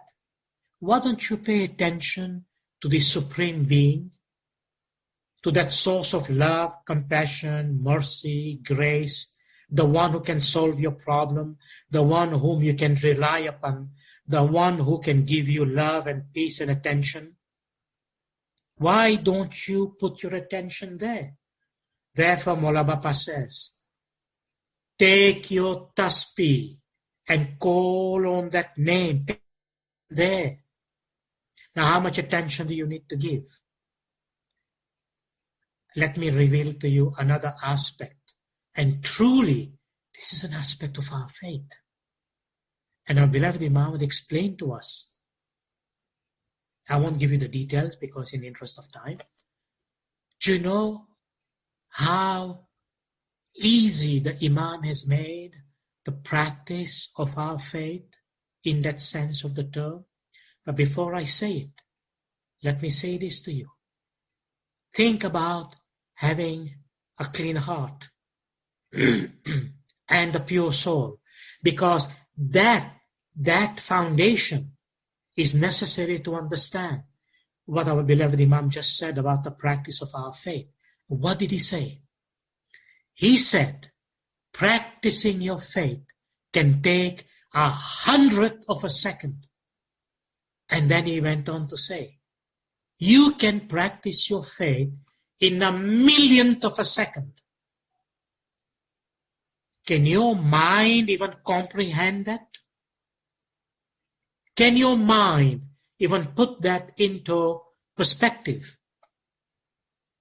This is like using the nanosecond frame of time in which the computer works. The nanosecond, 1,000,000,000th of a second. They probably are faster today, but 1,000,000,000th of a second. Can you practice your faith in 1,000,000,000th of a second? You can't even blink your eye that way. You can't even have a stopwatch you can see. If you had a stopwatch, you click it, then what happens? You can see 1 second, maybe you can see 100th of a second. If you have a digital clock watch, you can maybe see a fraction of that. Can your stopwatch even internally relate to 1,000,000th of a second? Are you even faster? Mullah Bapa said, practicing your faith can take 1,000,000th of a second. So now, if you say Ya Ali once, it's practicing your faith. But have a clean heart and have a pure soul if you want to see that miracle. There is a lot to say. I apologize for taking the extra time. So, simply in conclusion, and in fairness to the title I gave to this talk, that prayer is a spiritual force in creation. It's the spiritual force in creation. Because it comes from the Noor. And all our prayers given by the Imam is from that Noor. And that Noor is the sustainer, maintainer, and creator of the whole creation. And it is those prayers, indeed, they become a spiritual force in creation within which we exist. And it takes us from the temporal to the spiritual. And it combines the spiritual and the material. It combines the world of the soul and the world of the material life that we live together, the din and the dunya. And that's what makes our tariqah, our faith, that makes our practice of Satpant Dharam, that makes our practice of Sirat al-Mustaqim so blessed, so fortunate, so happy, so much a faith of conviction and a faith of the intellect that miraculously comes together and that creates miracle for us. Every breath that you take, when you remember the name of the Imam, which is Deen and Dunya together, it creates the intervention of the Spirit, meaning the intervention of the spiritual into the material. And that brings result, protection, a shield against calamity, that brings love and affection for the Imam in the heart. And remember always, it is the feeling that comes from the heart, meaning the love of Hazrat Imam, that creates the miracle of the acceptance of the prayer. I thank you for your time today, and inshallah, with Mullah Bapa's blessing, Mullah Bapa's mercy, Mullah Bapa's grace, I will have an opportunity in the next time to continue with the other aspects of it.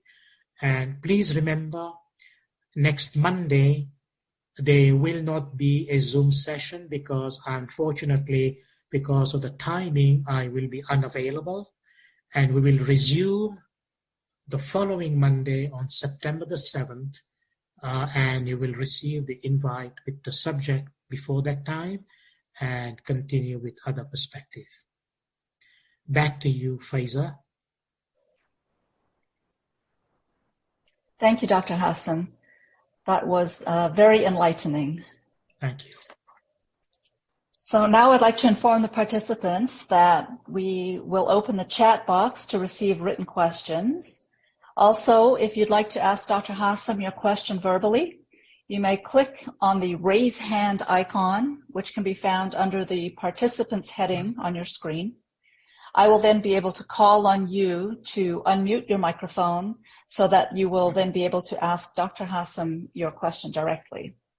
Alternatively, you may also email your questions to the email address which has been posted in the chat box. At this time, I'd like to ask for some prayers, after which would be an ideal exit point before we move on to the Q&A. Dr. Hassam, may we please call on you now for some prayers? Bismillahirrahmanirrahim. May Mola Bapa bless you with Hakikati Samaj. May Mola Bapa make you strong in your dasan. May Mola Bapa give you enlightenment in your heart, in your soul, in your intellect, in your mind. May Mola Bapa's hand always be upon you to guide you, to protect you, to keep you safe every moment, every breath of your life. Amen. May Mola Bapa bless you with barakat. May Mola Bapa fulfill all your wishes, spiritually and materially. May Mola Bapa give you mushkil asan. May Mola Bapa protect you from any calamities and difficulties. Whatever difficulty you may be facing, may Mola Bapa remove them altogether. And may they disappear by Mola Bapa's grace and mercy. May Mola Bapa bless you with His nur in your ibadat, in your tasbih, in your supplications, in your prostration to Him. May Mola fulfill every aspirations and desire that you may have. And may Mola always keep you happy, content, successful, confident, and prayerful, and thankful in everything that you do to Him. Amen. Especially pray for you. Amen. Thank you, Dr. Hassam. I'm being told that our participation today had reached approximately 320, and we appreciate all of you taking the time to be with us today. Dr. Hassam, on behalf of all the participants, I would like to thank you for taking the time to share this knowledge with us today and for your generous offerings week after week. Together, we ask that may Mola Bapa accept your seva and give you many more opportunities for seva in the future. Amen. May Mola Bapa continue to bless you and your family and every being and be with us in everything that we do. Amen. May He always engulf us in His love and protection. Amen. May Mola Bapa help us to absorb this knowledge and to incorporate it into our daily lives. Amen. Amen. Amen.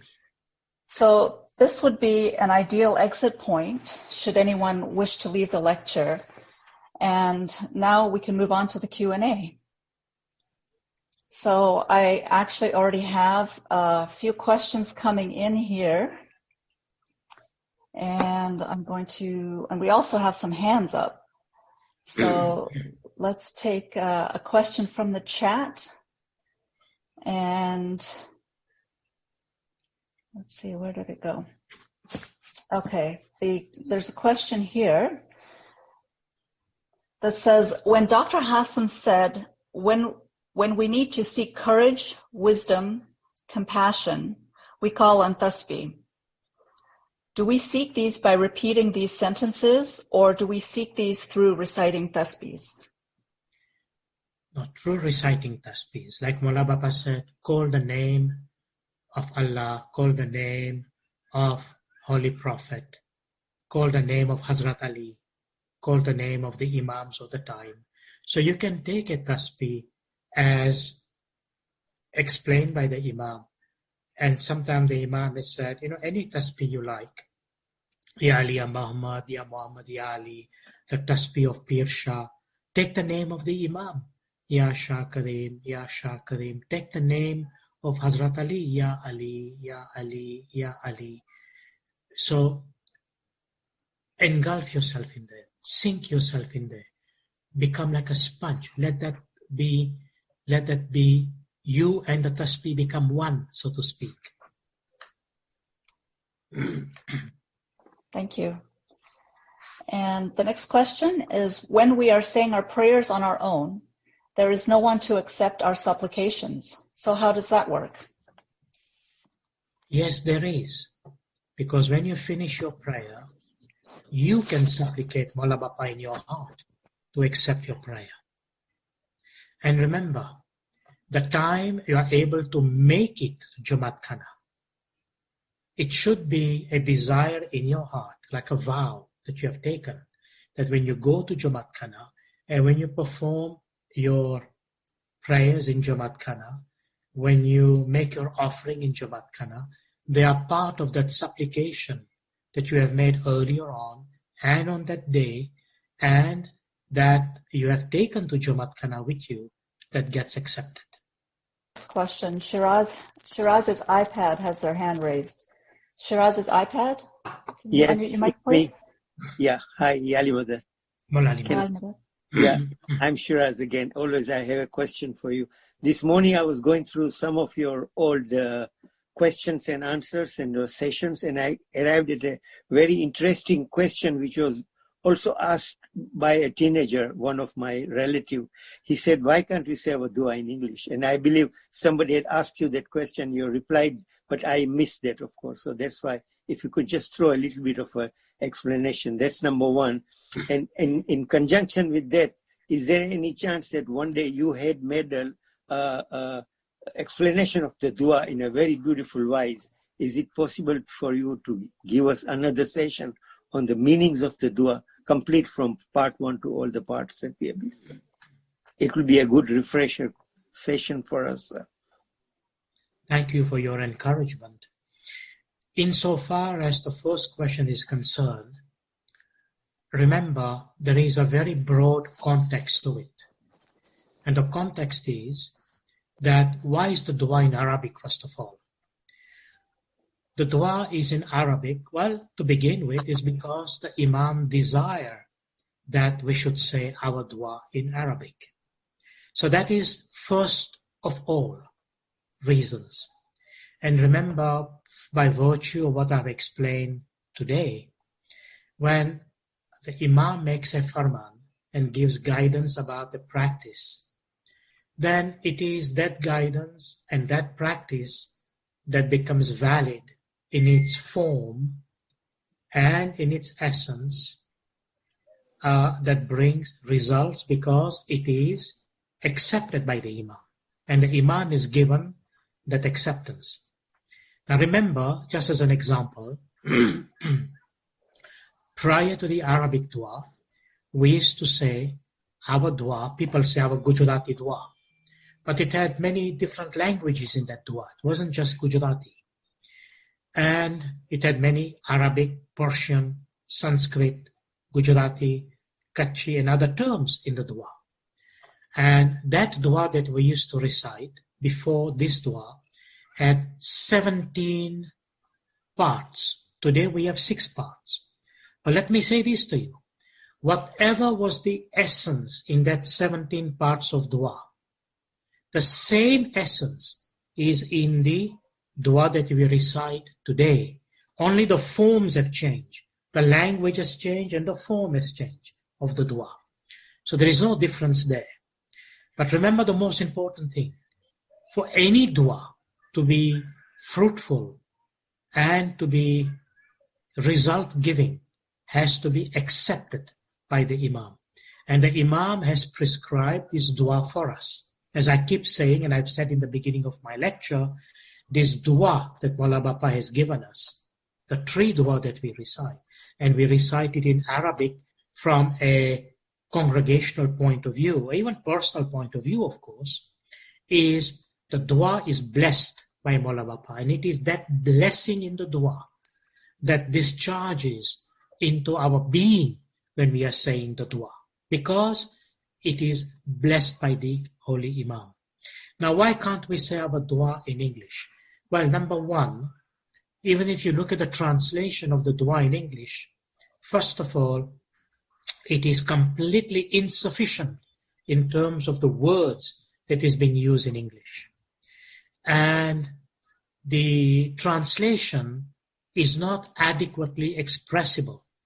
Not to say that if somebody expressed that translation as a form of prayer, that wouldn't be accepted.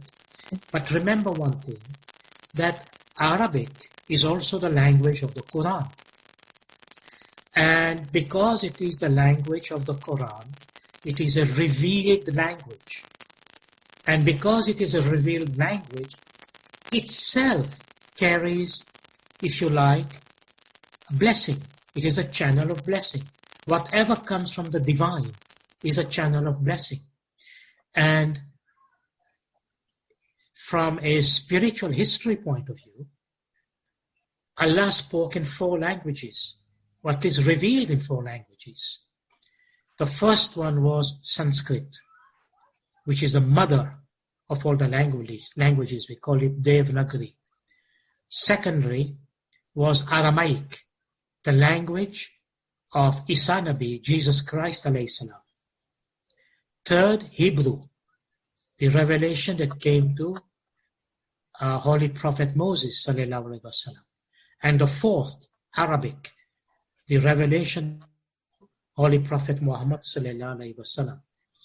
Now you can see, I don't want to go into the details, but those traditions that have gone away from the originally revealed language, over time, the translations of the scripture has taken many different turns. And historically, we can see what has happened. Now, let me give you the example of the Bible. Originally, as I said, the language came as Aramaic. That is the language Isa Nabi, or Jesus Christ sallallahu alaihi wasallam, spoke. It was the language of revelation that came to him. When Aramaic was put aside, the revelation that Jesus brought, the Injil, known as the Gospels, were translated into Greek. And then from the Greek it went to Latin. And from Latin then it went to other languages, including English. This transition of translations has created many debates, many polemics, has created many forms of interpretation and translations, and many other issues related to it. Fortunately, when you look at maybe like the Quran itself, it hasn't gone through that phase of translation. It has remained in its Arabic, and whatever linguistic translation has happened are considered interpretation. So having said that, when we are reading the translation of the dua in English, it is actually an interpretation rather than the prayer itself. Now, it is always better to learn a little bit of the language, which is not difficult. We learn so many other things, and understand the essence of our prayers. And that is what the Imam has said. Learn the meaning of the dua. Look, Maula Bapa can say to us tomorrow, say your dua in whatever language you want. He's the Imam. But the guidance of Maula Bapa is He has prescribed a dua, and that is the dua we say as murids and faithful. And the Imam says, learn the meaning, because in the meaning there is also great blessing. And that blessing has to be understood in its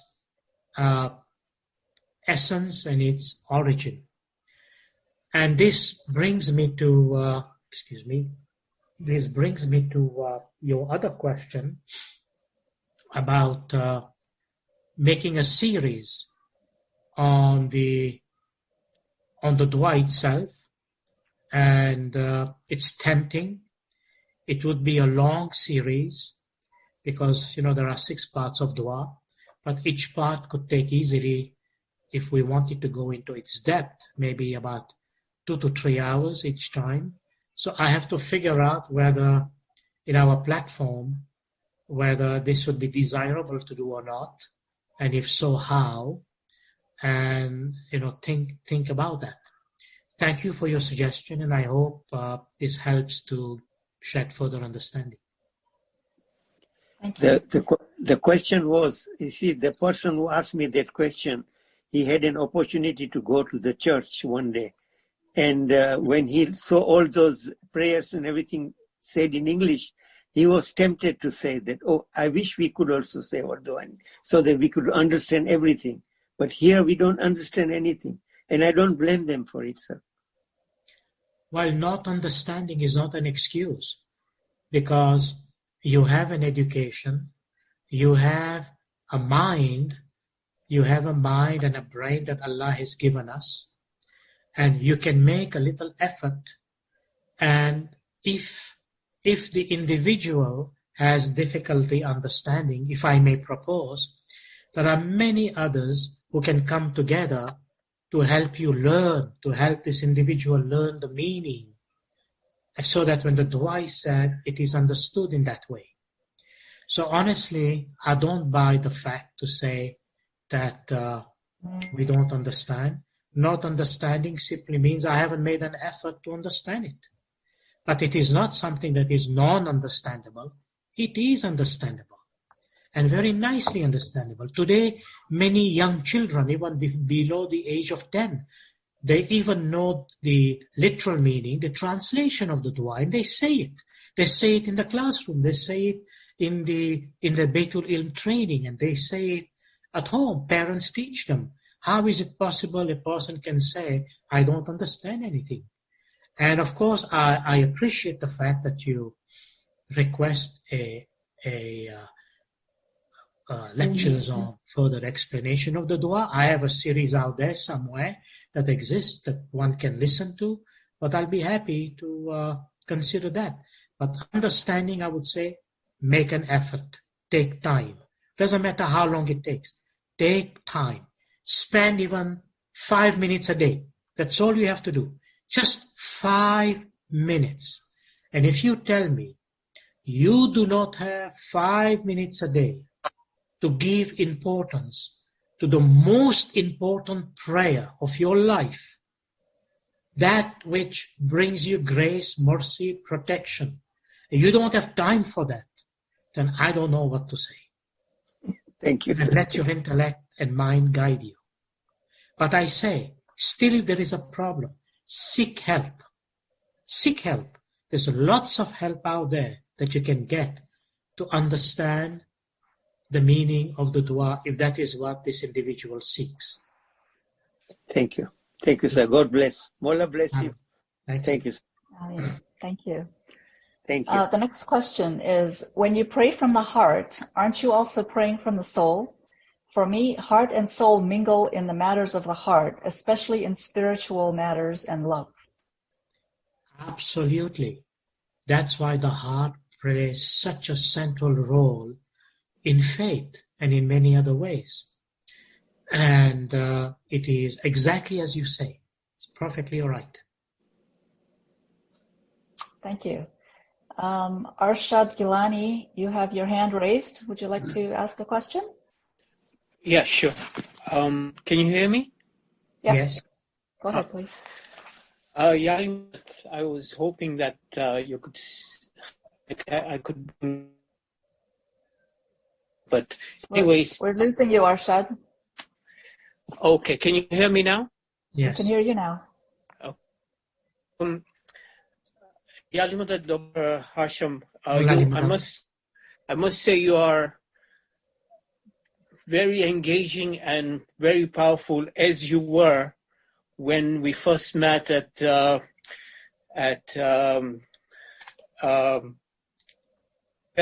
Khane. Thank you. During the you were teaching Brahm Prakash. I was wondering, I would love to reconnect with you if there is any way I for you exchange. Arshad, we're losing you. Okay.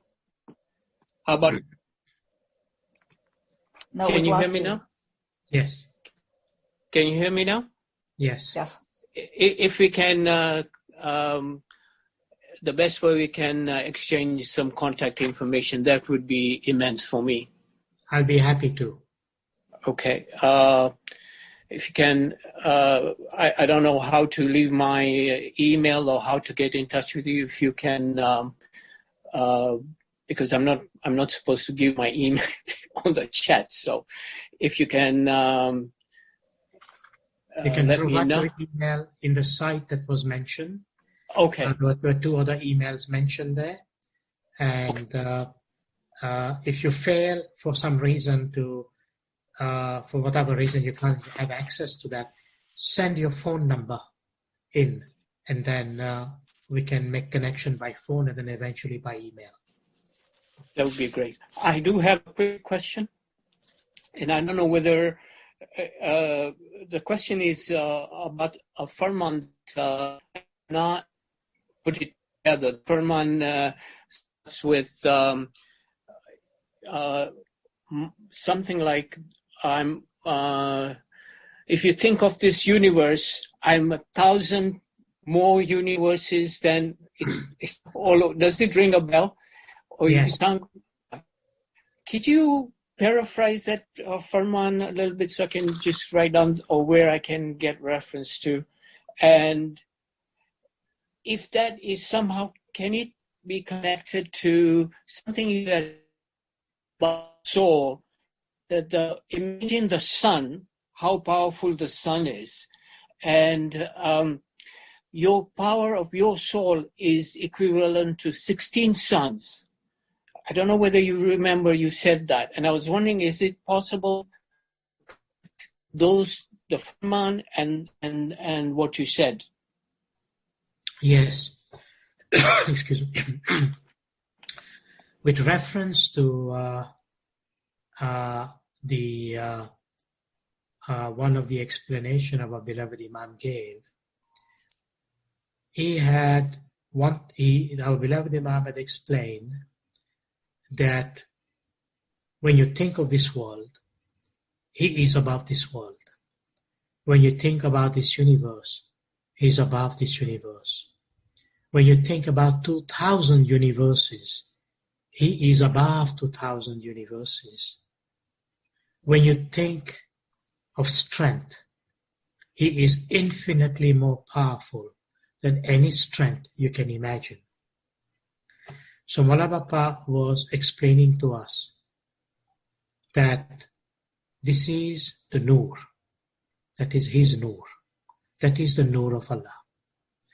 And the context was in relation to higher prayers.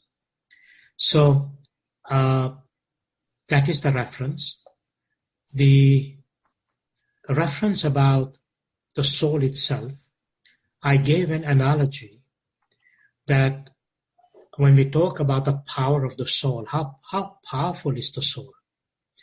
So from a materialistic point of view, remember, first of all, before I go on, that the source, if I can put it this way, the light that created the universe, it is from the same light that our soul emanates. But from a materialistic point of view, if you look at the power of the soul as an analogy, but it is an analogy based on facts, not on some odd numbers given here and there. that if you take the sun and you see how powerful that sun is, and I'm talking about our physical sun, and how bright that sun is, and what that sun does, and the power of the sun and so on, your soul can be equated, when realized, to 16 of those suns. Simply to say, look at the power that a human being has in him. In one of the farmans, our beloved Imam Mustansir says, I have given you power and wisdom. So when that power is realized, imagine what a human being has, what possibility that human being can do and has the ability to do. And inshallah, in some future talk, we will try in a simple way to try to see how we can elevate ourselves to try to understand this kind of information and knowledge, so that more and more on the basis of our faith, we can understand our practice. Thank you very much. Thank you. Thank you. The next question is, what does the miracle mean in your explanation? The miracle in my explanation simply means the presence of the Imam. If your mind, your thoughts, your understanding, your conviction is able to ensure that as an act of your submission, as an act of your love and devotion to the Imam, that you are able to conceive the presence of the Imam in your heart, in your mind, in your thoughts, in your action, and you consider Mola Bapa present around you, the very presence of the Imam as an act of conviction in your heart and mind and thought, that you know that this is not fiction, that this is a fact. It's a fact. Just as air is around you, and you cannot see the air, but you can breathe it, and you can feel it. In the same way that you have the feeling of the presence of the Imam in front of you, because to know him is to feel him, and you feel him, and sometimes you can't feel him, but at least intellectually you are rationalizing, knowing fully well that he is here, and there is no doubt about it. That is the miracle, because I have defined, remember what I have defined miracle. It is the penetration of divine will into the material. In other words, it is the divine that intervenes in the material. And that intervention of the divine is a miracle. Why? Because it will transform the material in a permanent way and leave an imprint of that transformation upon your soul. That is how I have defined it. Very nice. Next question. Nowadays, children don't like to take tasbih, so is it okay without a tasbih? Yes, it is okay. But remember when our beloved Imam says that most of you have a tasbih or carry a tasbih with you. And I remember our beloved Imam telling many students in the student mulaqat, carry a tasbih. Carry a tasbih. And it is a part of our spiritual and cultural way when we carry a tasbih. Just like you carry maybe a wallet, or in this case you might say you carry your phone, or you carry some object that is also of value to you. Carry a tasbih. And why? Our beloved Imam explained somewhere that when you carry a tasbih, and during the daytime or whenever you touch the tasbih, you reach out in your pocket, it will remind you of your faith. And unfortunately, we constantly need reminding, because the material things are drawing us so much more. And remember what our beloved Imam says, there is a tendency for the material world to take us away from the world of the soul. So what I would say to you is, in this context, is when you carry a tasbih, it is like you are carrying your soul. It is a reminder about your soul. It will powerfully remind you about the world of the soul. And you, at that moment, like the Imam said, you can practice your faith in 100th or 1,000,000th of a second. Even you said that students don't like to carry tasbih. But let's say if they did, and they took the tasbih, it is maybe in their pocket, in their bags, wherever, and they reached into the tasbih. They don't have to take it out. But the fact they touched or basically saw the tasbih or felt the tasbih, they can at that moment immediately react by taking the name of the Imam or by saying Shukr Mawla, by saying Ya Ali, by saying Ya Allah, by saying Ya Muhammad, by saying Shukr Mawla. Just remember Mawla Bapa that time, even for 1,000,000th of a second. That is your faith. Thank you. The next question is, what are the different funeral prayers or tasbihs, and are they mentioned in the Quran? That's a long question. But simply put, the most significant ones is the tasbih of the salawat. And basically, when the Jamaat recites the salawat in a funeral, it is basically the benefit, and I want to be very clear, it is the benefit of the salawat that we are asking the Holy Imam to bestow upon the deceased soul for its spiritual progress. And one of the, amongst other blessings, remember the 5 blessings I mentioned when I explained the meaning of salawat last week? One of them is that by reciting the salawat, the sins are forgiven, the person will be admitted to paradise, and will be blessed with the holy didar of the Imam. So even these 3 blessings out of the 5 are considered what the soul basically needs and the soul desires.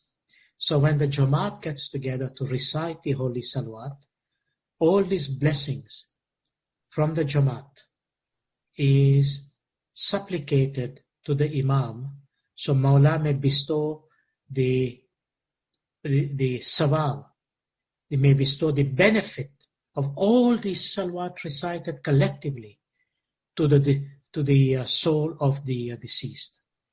So that is the most universal one. Other prayers can be recited too, like this, the prayer of Astaghfirullah for forgiveness of sins, and the Bibi Fatima's tasbih can be recited. The idea behind any is to pass on the benefit of the prayer to the deceased, to the soul of the deceased. So that is the basis. Thank you. Okay, so the next question is,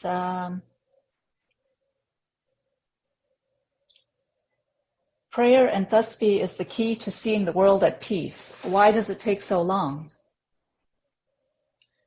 The reason why it takes so long is because, first of all, there is divine will behind anything and everything that is happening spiritually and materially. And no manifestation of that will come until the will is manifest. So why is there the necessity from an individual to say, peace must come according to my timeline and my wish and desire? That would circumvent the notion of divine will. Remember that in Islam we have this formula. It is the human being who submits to divine will, not the other way around. Yet, when we pray for it, when we supplicate for it, we are seeking for it.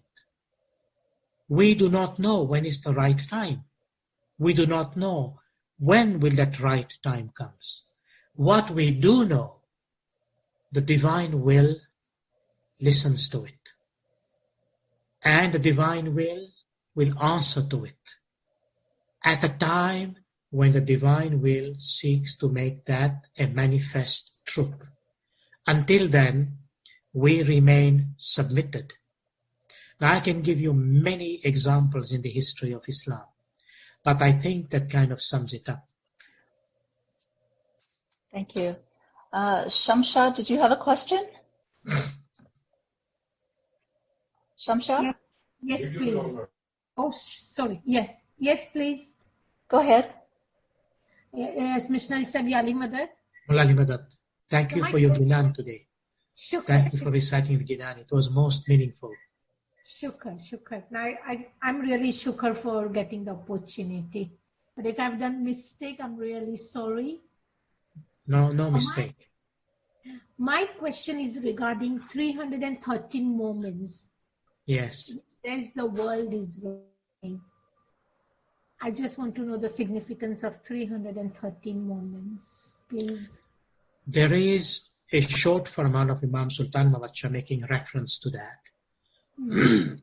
And then there is in some of the mystical writings which this notion is also being mentioned. And I strongly suspect the reference given in the mystical writings are connected to what our tariqah says. But always remember, there are many spiritual concepts that exist outside our tariqah, but they have a historical link. For example, when you look at both Shias and Sunni Sufi movements and interpretation, historically, they all relate to Hazrat Ali alayhi salam. All of them. And they all accept par excellence that Hazrat Ali sallallahu alayhi wasallam is indeed the master, the great grand master of all Sufi interpretations and roads. Now, of course, we have Mawla Murtaza Ali as our beloved Imam, as Mawla Bapa is Murtaza Ali himself. Now, our beloved Imam Sultan Muhammad alayhi salam has said, there are always 313 moments present in this world. Now, the role and function of these 313 moments is not very explicit because it's been deliberately concealed by the divine, so it may not reach the untutored and the immature minds, if you like. But it is a spiritual concept of protection and knowledge that exists in the world, appointed and raised by the Imam, and only the Imam knows who those people are. And they exist in the world, they have a certain function to carry out, and they carry out that function by the permission of the Imam. And when one dies, when the time comes, the Imam replaces that person by another person. And only the Imam has the authority and the power to qualify such person to be into such function. That's just about what I can share with you at this stage. Okay, no problem. Thank you. I was got one more question, if you don't mind. Yes. You know, when Golden Jubilee and Diamond Jubilee happened, and all the leaders were taking all the things to Mawla Bapa's place, like sword and Quran and import. I don't know what else was there. I want to know the significance as well, and where this is being kept after finishing all this ceremony, the sword and Quran and everything. Yes. And during this pandemic time, we used to watch Maulana Hazir Imam's Imam-e movie when Maula appointed as the Imam and started giving the Didar. When he went first time, one of the leader make him wore the ring on his last finger. And I want to know the significance of that ring. all these objects are symbolic. Are symbolic. They represent certain symbols. And sometimes symbols have multiple interpretation. But the easier ones, well, let's begin with the ring. That is the symbol of the continuation of the imamat to the imam of the time, which was the ring that came from Hazrat Ali, which was the ring that was with Imam Sultan Muhammad Shah. It may not necessarily be physically that one ring alone, but it is a ring. It represents a symbol, as I said. And the Imam himself designates what that ring will be, and it is. So the object is what it is. Now let me give another example, the sword. The sword is often the symbol of justice in Islam. And symbolically speaking, it may also represent Zulfikar. But remember, that sword is not the actual Zulfikar. Because that sword, Zulfikar, that Mullah Murtaza Ali had, that sword was not manufactured here on earth. It came from heaven. It came down from heaven. It was an eruption of the eternal into the temporal. That is as was his horse, Duldul. It was not from any birth, any physical birth from other horses in this world. Both his sword and his horse descended from heaven. And history is testimony that the sacred sword of Mullah Murtaza Ali was so heavy, the Zulfikar, no human could lift it. Only he could lift it. No human had the power on their hands to even lift that sword. So you can imagine, forget about lifting, but how about just presenting it to the Imam? So I'm saying to you symbolically, it is for us to know and understand all these things. The book, the Holy Quran, the Holy Prophet says, I'm leaving two things behind me. The book of God and my progeny. They are tied together. They will never be separated. The book is the symbol that Imam himself is the spoken Quran. And if Imam is the spoken Quran, meaning Quran and Natiq, then that Quran that Imam spoke is this book at the time of that revelation. And Imam is, in accordance with the revelation of the Holy Prophet and in our tariqah, the one who can give the ta'wil and ta'lim of the final revelation in our tariqah. So the book is symbolically handed to him that it is this book, this revelation came in the house of Ali and Nabi. Remember this.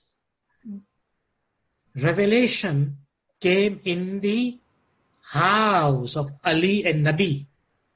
But it is by virtue of this divine revelation, Ali and Nabi made it universal for the whole of mankind. There is wisdom in there for us to try to understand. Thank you. Khilaf is there as Thank you. Thank you very much. If we can move on to the next question. We have several people waiting in line, so we'd like to be able to get to everyone if we have the time. So if I can ask you each to ask your favorite, most curious question, and then hopefully we'll be able to get through everybody that has their hand up, and then we will probably be ending the session after these hands that are raised get addressed. So Chanda, you have a question for Dr. Hassam? Chanda? No? Okay, we'll move on to Salima Surani. Do you have a question, Salima? Yes, Ali Madat Missionary Sahib. Ali Madat. Missionary Sahib, abhi baat hui 313 moment ki. So I have a habit, whenever I make a dua, I make a dua for my ALWAAZ and I say, Ya Ali Papa, please make my Al and Aulad one from 313 moment. Is that okay to make that dua? Because I want my ALWAAZ to be one of the 313 moment, you know. Maula Bapa is the fulfiller of all wishes. Ameen. And if that is your prayer to Maula, may Maula make it come true. Ameen, Ameen, And it is a Ameen. wonderful prayer to say because Ameen. that is a very exalted level of service. So I say Mubarakki, and it is a Shukar Mullah. beautiful prayer to say. Shukar Mullah. Ameen, Ameen. Thank you so much. You're welcome. Thank you. Naseem, do you have a question? Yali Madad Missionary Sahib.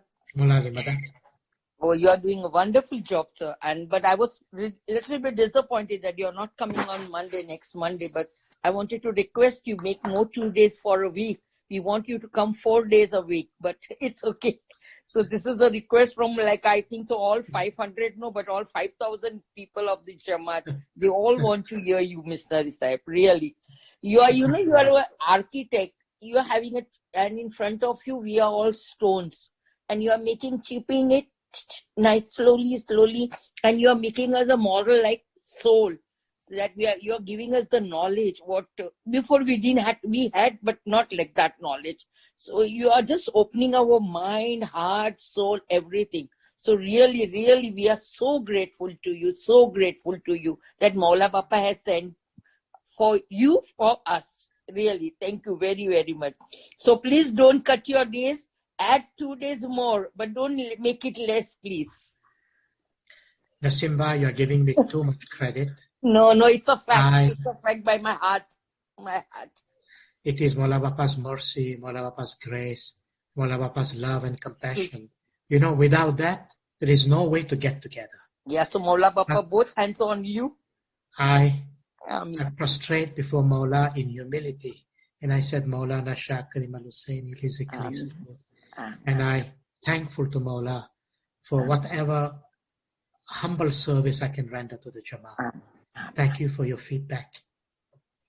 Thank you. Okay, I wanted to ask you that question about that regarding for the children that I had put the question and I wanted to ask you, but you have already, Baima has asked you that question and you have given me answer and I got that answer, but I wanted to talk to you. That's why I said, my hands remain up only because I wanted to give you, just because I feel so happy when I talk to you. Really, I feel so happy and blessed. But Maula Bapa always bless you and your family and you give us your knowledge, what you have full. Thank you very, very much. Thank you. Thank you. Amen. Thank you. Amen. Yali Madad. Shirin, do you have a question? Yes, Yali Madad. Mulali Madat. Missionary sir, what difference does it make for the deeds on the tasbih like 11, 33, 40, 100? What difference does it make if we say tasbih for 11 or 33 or 100? Look, when you say tasbih, it's not just numbers, but it is your niyat, your intention, and it is your engagement from the heart and from the soul. So, to engage yourself in your tasbih with your feelings, with humility, in submission and understanding is more important than thinking what numbers are. Numbers have significance, no doubt. But when you say your tasbih, depending on the time that you have, you can say any number of tasbih. There is no limit. But it has a certain significance when those limits are self-imposed by that understanding. Now, for example, there are many hadiths of the Holy Prophet. One hadith that explains Holy Bibi Fatima's tasbih, and the Holy Prophet said, say your tasbih 33 times. In the case of Bibi Fatima's tasbih. There are certain tasbihs we call wajifas. And these wajifas are generally recited 40 times. Now, why we do that? Because there is a certain form of understanding that when you start reciting a certain tasbih, the effect of that tasbih will be more effective to you when you reach a certain intensity. Do you understand the word intensity? Because when we recite, let's say when we say something once, it comes in the mind and it's gone. We may not feel the effect. The effect is there, but you may not feel it. But when you continue to say the tasbih, especially as I say, you engage with your heart, with your thoughts, with your mind, with your love, with your feelings, with your affection, you will see that tasbih will create some force and impact in you. Why? Because tasbih is given by Mola Bapa and it is Mola Bapa's name. It will create some impact after some intensity. Maybe if I give you a physical example, if you take something, if you lift something heavy once and you put it down, well, you lifted it and you know what it was, but is that going to increase the strength in your muscles? No. You have to take that weight and multiple times use the weight, multiple times, even in that one period of time. And after a while, you will feel that the intensity of that weight upon your muscles, and then you will know that I'm gaining something. So those numbers are there to create, if you like, intensity. Let me also explain to you something else, but I hope this is understood in a spiritually mature manner. We have in our tariqah, when you look at, for example, certain prayers, we recite them not 11 times, but 14 times. And why do we recite 14 times? Because our holy peers have told us to recite it 14 times. And let me explain that. The analogy is, let's say that you're in search of a treasure, and you look at a map, and the map says, start here and walk 14 times in this direction, and then dig, and you will find the buried treasure. In the same way, many of the prayers that we recite and have recited, and even continue to recite, we used to recite them 14 times. Now what happened, this was like a goal that the Holy Peer set for us. And this was in our congregational prayers. Because it's a congregation, and you can't take prayers forever, so to speak, because you can say prayer for any length of time you want. There is no restriction.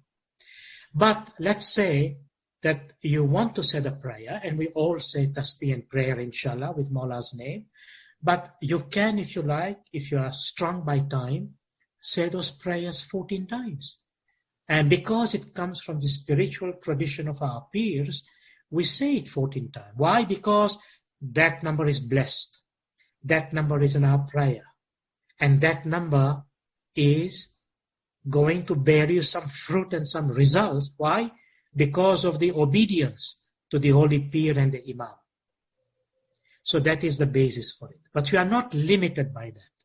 You can say prayer every breath of your life, to remember Mola Bapa. It is the best way in any shape or form that you can think that you are exercising your spirituality. Thank you. Thank you. Okay, we have one last quick comment from Shiraz's iPad, and then one final question on the chat, and then we will be ending the session. Thank you. Okay. Sir, just a quick, can you hear me? Yes, I can. You made that remarks about Zulfikar, yeah? Yes. The sword. I have received a beautiful WhatsApp in which he said, one day a person approached Hazrat Ali and he asked him, okay, I heard that your sword can break mountains if you want to. Hazrat Ali said, yes. So he said, can I, for a few minutes, borrow your sword? So I don't know whether it's a true story or not. So Hazrat Ali gave him the sword and he hit the sword against the wall and nothing happened. So he said to Hazrat Ali, even the wall cannot be broken. So how can you break the mountains? Hazrat Ali said, I only gave you my sword. I didn't give you my hand. I haven't heard this example, but it makes sense. It makes sense, doesn't it? It's a beautiful one. Because you said it, I just remembered. Thank you, Faiza, for giving me the chance. And I thought you would like to share it with you. Thank you. Thank you for sharing. Thank you. It makes perfect sense for those who understand the inner meaning of it. Thank you, sir. Thank you. Okay, our last question is, why can't we go to a church and recite our prayers instead of missing JK, church, temple, synagogue, all house of Allah, one God? Well, that is a personal interpretation that this individual is given. That is your interpretation. Nobody has stopped you going anywhere. In fact, according to our faith, the whole earth is a Jamaat Khana also, if you wanted to take it that way. But if someone was to ask you a question to say, where do you live? Where is your home? You are going to say, I live in this city and this is my address and my home is there. So now the question would be, if I can reverse the question to say, are all those other homes that is not your address your home? It's not your home. You will have to think twice before entering those homes. But if you have to go to a park, which is a public park, you don't require anybody's permission. You can go to a public park or a public space without anybody's permission. So the fact is this. Our practices from the very beginning are practices that are reserved for the spiritual children of the Imam. The Imam is the one who guides our practice spiritually and materially. And they happen in a space that we call Jamaat Khana, that he designates for that practice. And they are not public spaces. They are not. So in that sense of the term, first of all, and I know that was not the question, I'm coming to it, but in that sense of the term, that those who are invited by the act of bayat to the Imam comes to Jamaat Khana. Because there are specific practices for a specific group of people in a specific way who have given their oath for that specific practice and to follow that specific way. So it's not open to the public. It's a private home, if you like. It's private to the Imam, and the Imam desires and designs how he wishes that home to be attended, if you like. It is the Imam's house. So now, coming to the question, the question about that they are all houses of God. Yes, indeed they are. Indeed they are. Even the hadith of the Prophet in some way confirms that. And the houses that belongs to the prophets of God are indeed houses of God. So when there is a church, when there is a synagogue, when there is a mandir, when there is a gurudwara, they are all considered houses of God. So you have to decide for yourself that some of these houses are open for the public and other houses are exclusively for those who are part of that specific group. So you can decide for yourself and see where do you think that you may derive the maximum benefit and opportunity in the choice that you are making. So if you are part of a certain Sufi group, and Sufis call their places like Khanaka, Bazira, and there are other names sometimes given for their specific practices, then you have to give your allegiance to that Sufi sheikh who is the leader of that group and in the way they practice the interpretation of the faith among that group. So there are many different Sufi groups that have that. Now, in a similar sense, it's not the same, but in a similar sense, Mola Bapa, the Imam, is our spiritual leader and guide. And we are part of his murids, as other people are murids of that other group. And being his murids, the Imam shows us our part of practice. They have their part of practice. In Christianity, Judaism, and other faith, though they are houses of God, by virtue of the fact it belonged to a revealed religion by a prophet that was sent on earth, it belongs to the people who are spiritually and psychologically, by divine will, placed in that center of practice for their growth and their spirituality in the way their souls can relate to it. So, yes, indeed it is, but understand one fundamental principle that underlies all of that. Allah says in the Quran that if I had wanted to, I would have made my whole creation follow one religion. It's in the Quran. But I decided to make this multiplicity, the knowledge of which you do not know, but I know. And one of the things that we derive out of that is to say that if we believe in Allah's grace, compassion, and mercy, then Allah places every soul, because every soul is related to Him.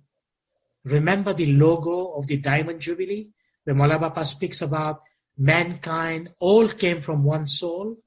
That was the logo of the Imam's message in Diamond Jubilee. So if Allah is the master of all souls, then He has decided, by virtue of the fact it says in the Quran, Kul al-Ruh min amra Rabbi, the soul is by the command of my Lord. So my Lord has decided, these souls be there, that soul be there, that soul be there, that soul be there. And that's why those souls are there. And that's why we, in the Shia Imami Ismaili Tariqah and in Islam, we respect every single religion on the face of this earth. And we pass no judgment in any of them. And you will remember when I gave my lecture on the creation, the manifestation of creation, I mentioned the three categories of religion: the Hyperborean shamanism, the Aryan mythologies, and the Semitic monotheism. And I mentioned to you, from an academic sense, if you like, that these three categories were there to elaborate what forms of practice in history we have found these religions practice. And there were basically 33 major, without giving the sub-categories, in existence. So if you were to take that as a baseline, I would say to you, in our faith, we respect all of them, because all of them were the manifestation of the divine in that form at that time, and continues to be so as we understand it in our practice. Thank you. All right, let's end the session here. We will collect any questions from the chat, and further questions will be answered, inshallah, at one of the future dedicated Q&A sessions that we'll be having with Dr. Hassam. Thank you, everybody. Thank you, Dr. Hassam. Thank you, Faisal. Yali Madad to everyone. Yali Madad to everyone. Mola bless you. Ameen. Mola Madad. Ameen. There was a suggestion for the new hostesses to introduce themselves. Is that too late this time? Shall we do it next time? I think it would be nice when they are hosting. All right. It's just my suggestion, but I'm open to it. But it'd be good when we have the full complement of people when we have them. All right, we'll leave it for next time. All right then. All right. Thank Good you night. again. Thank you. Yali Madat, Thank everyone. you. Well, the co-hosts, please save your chats.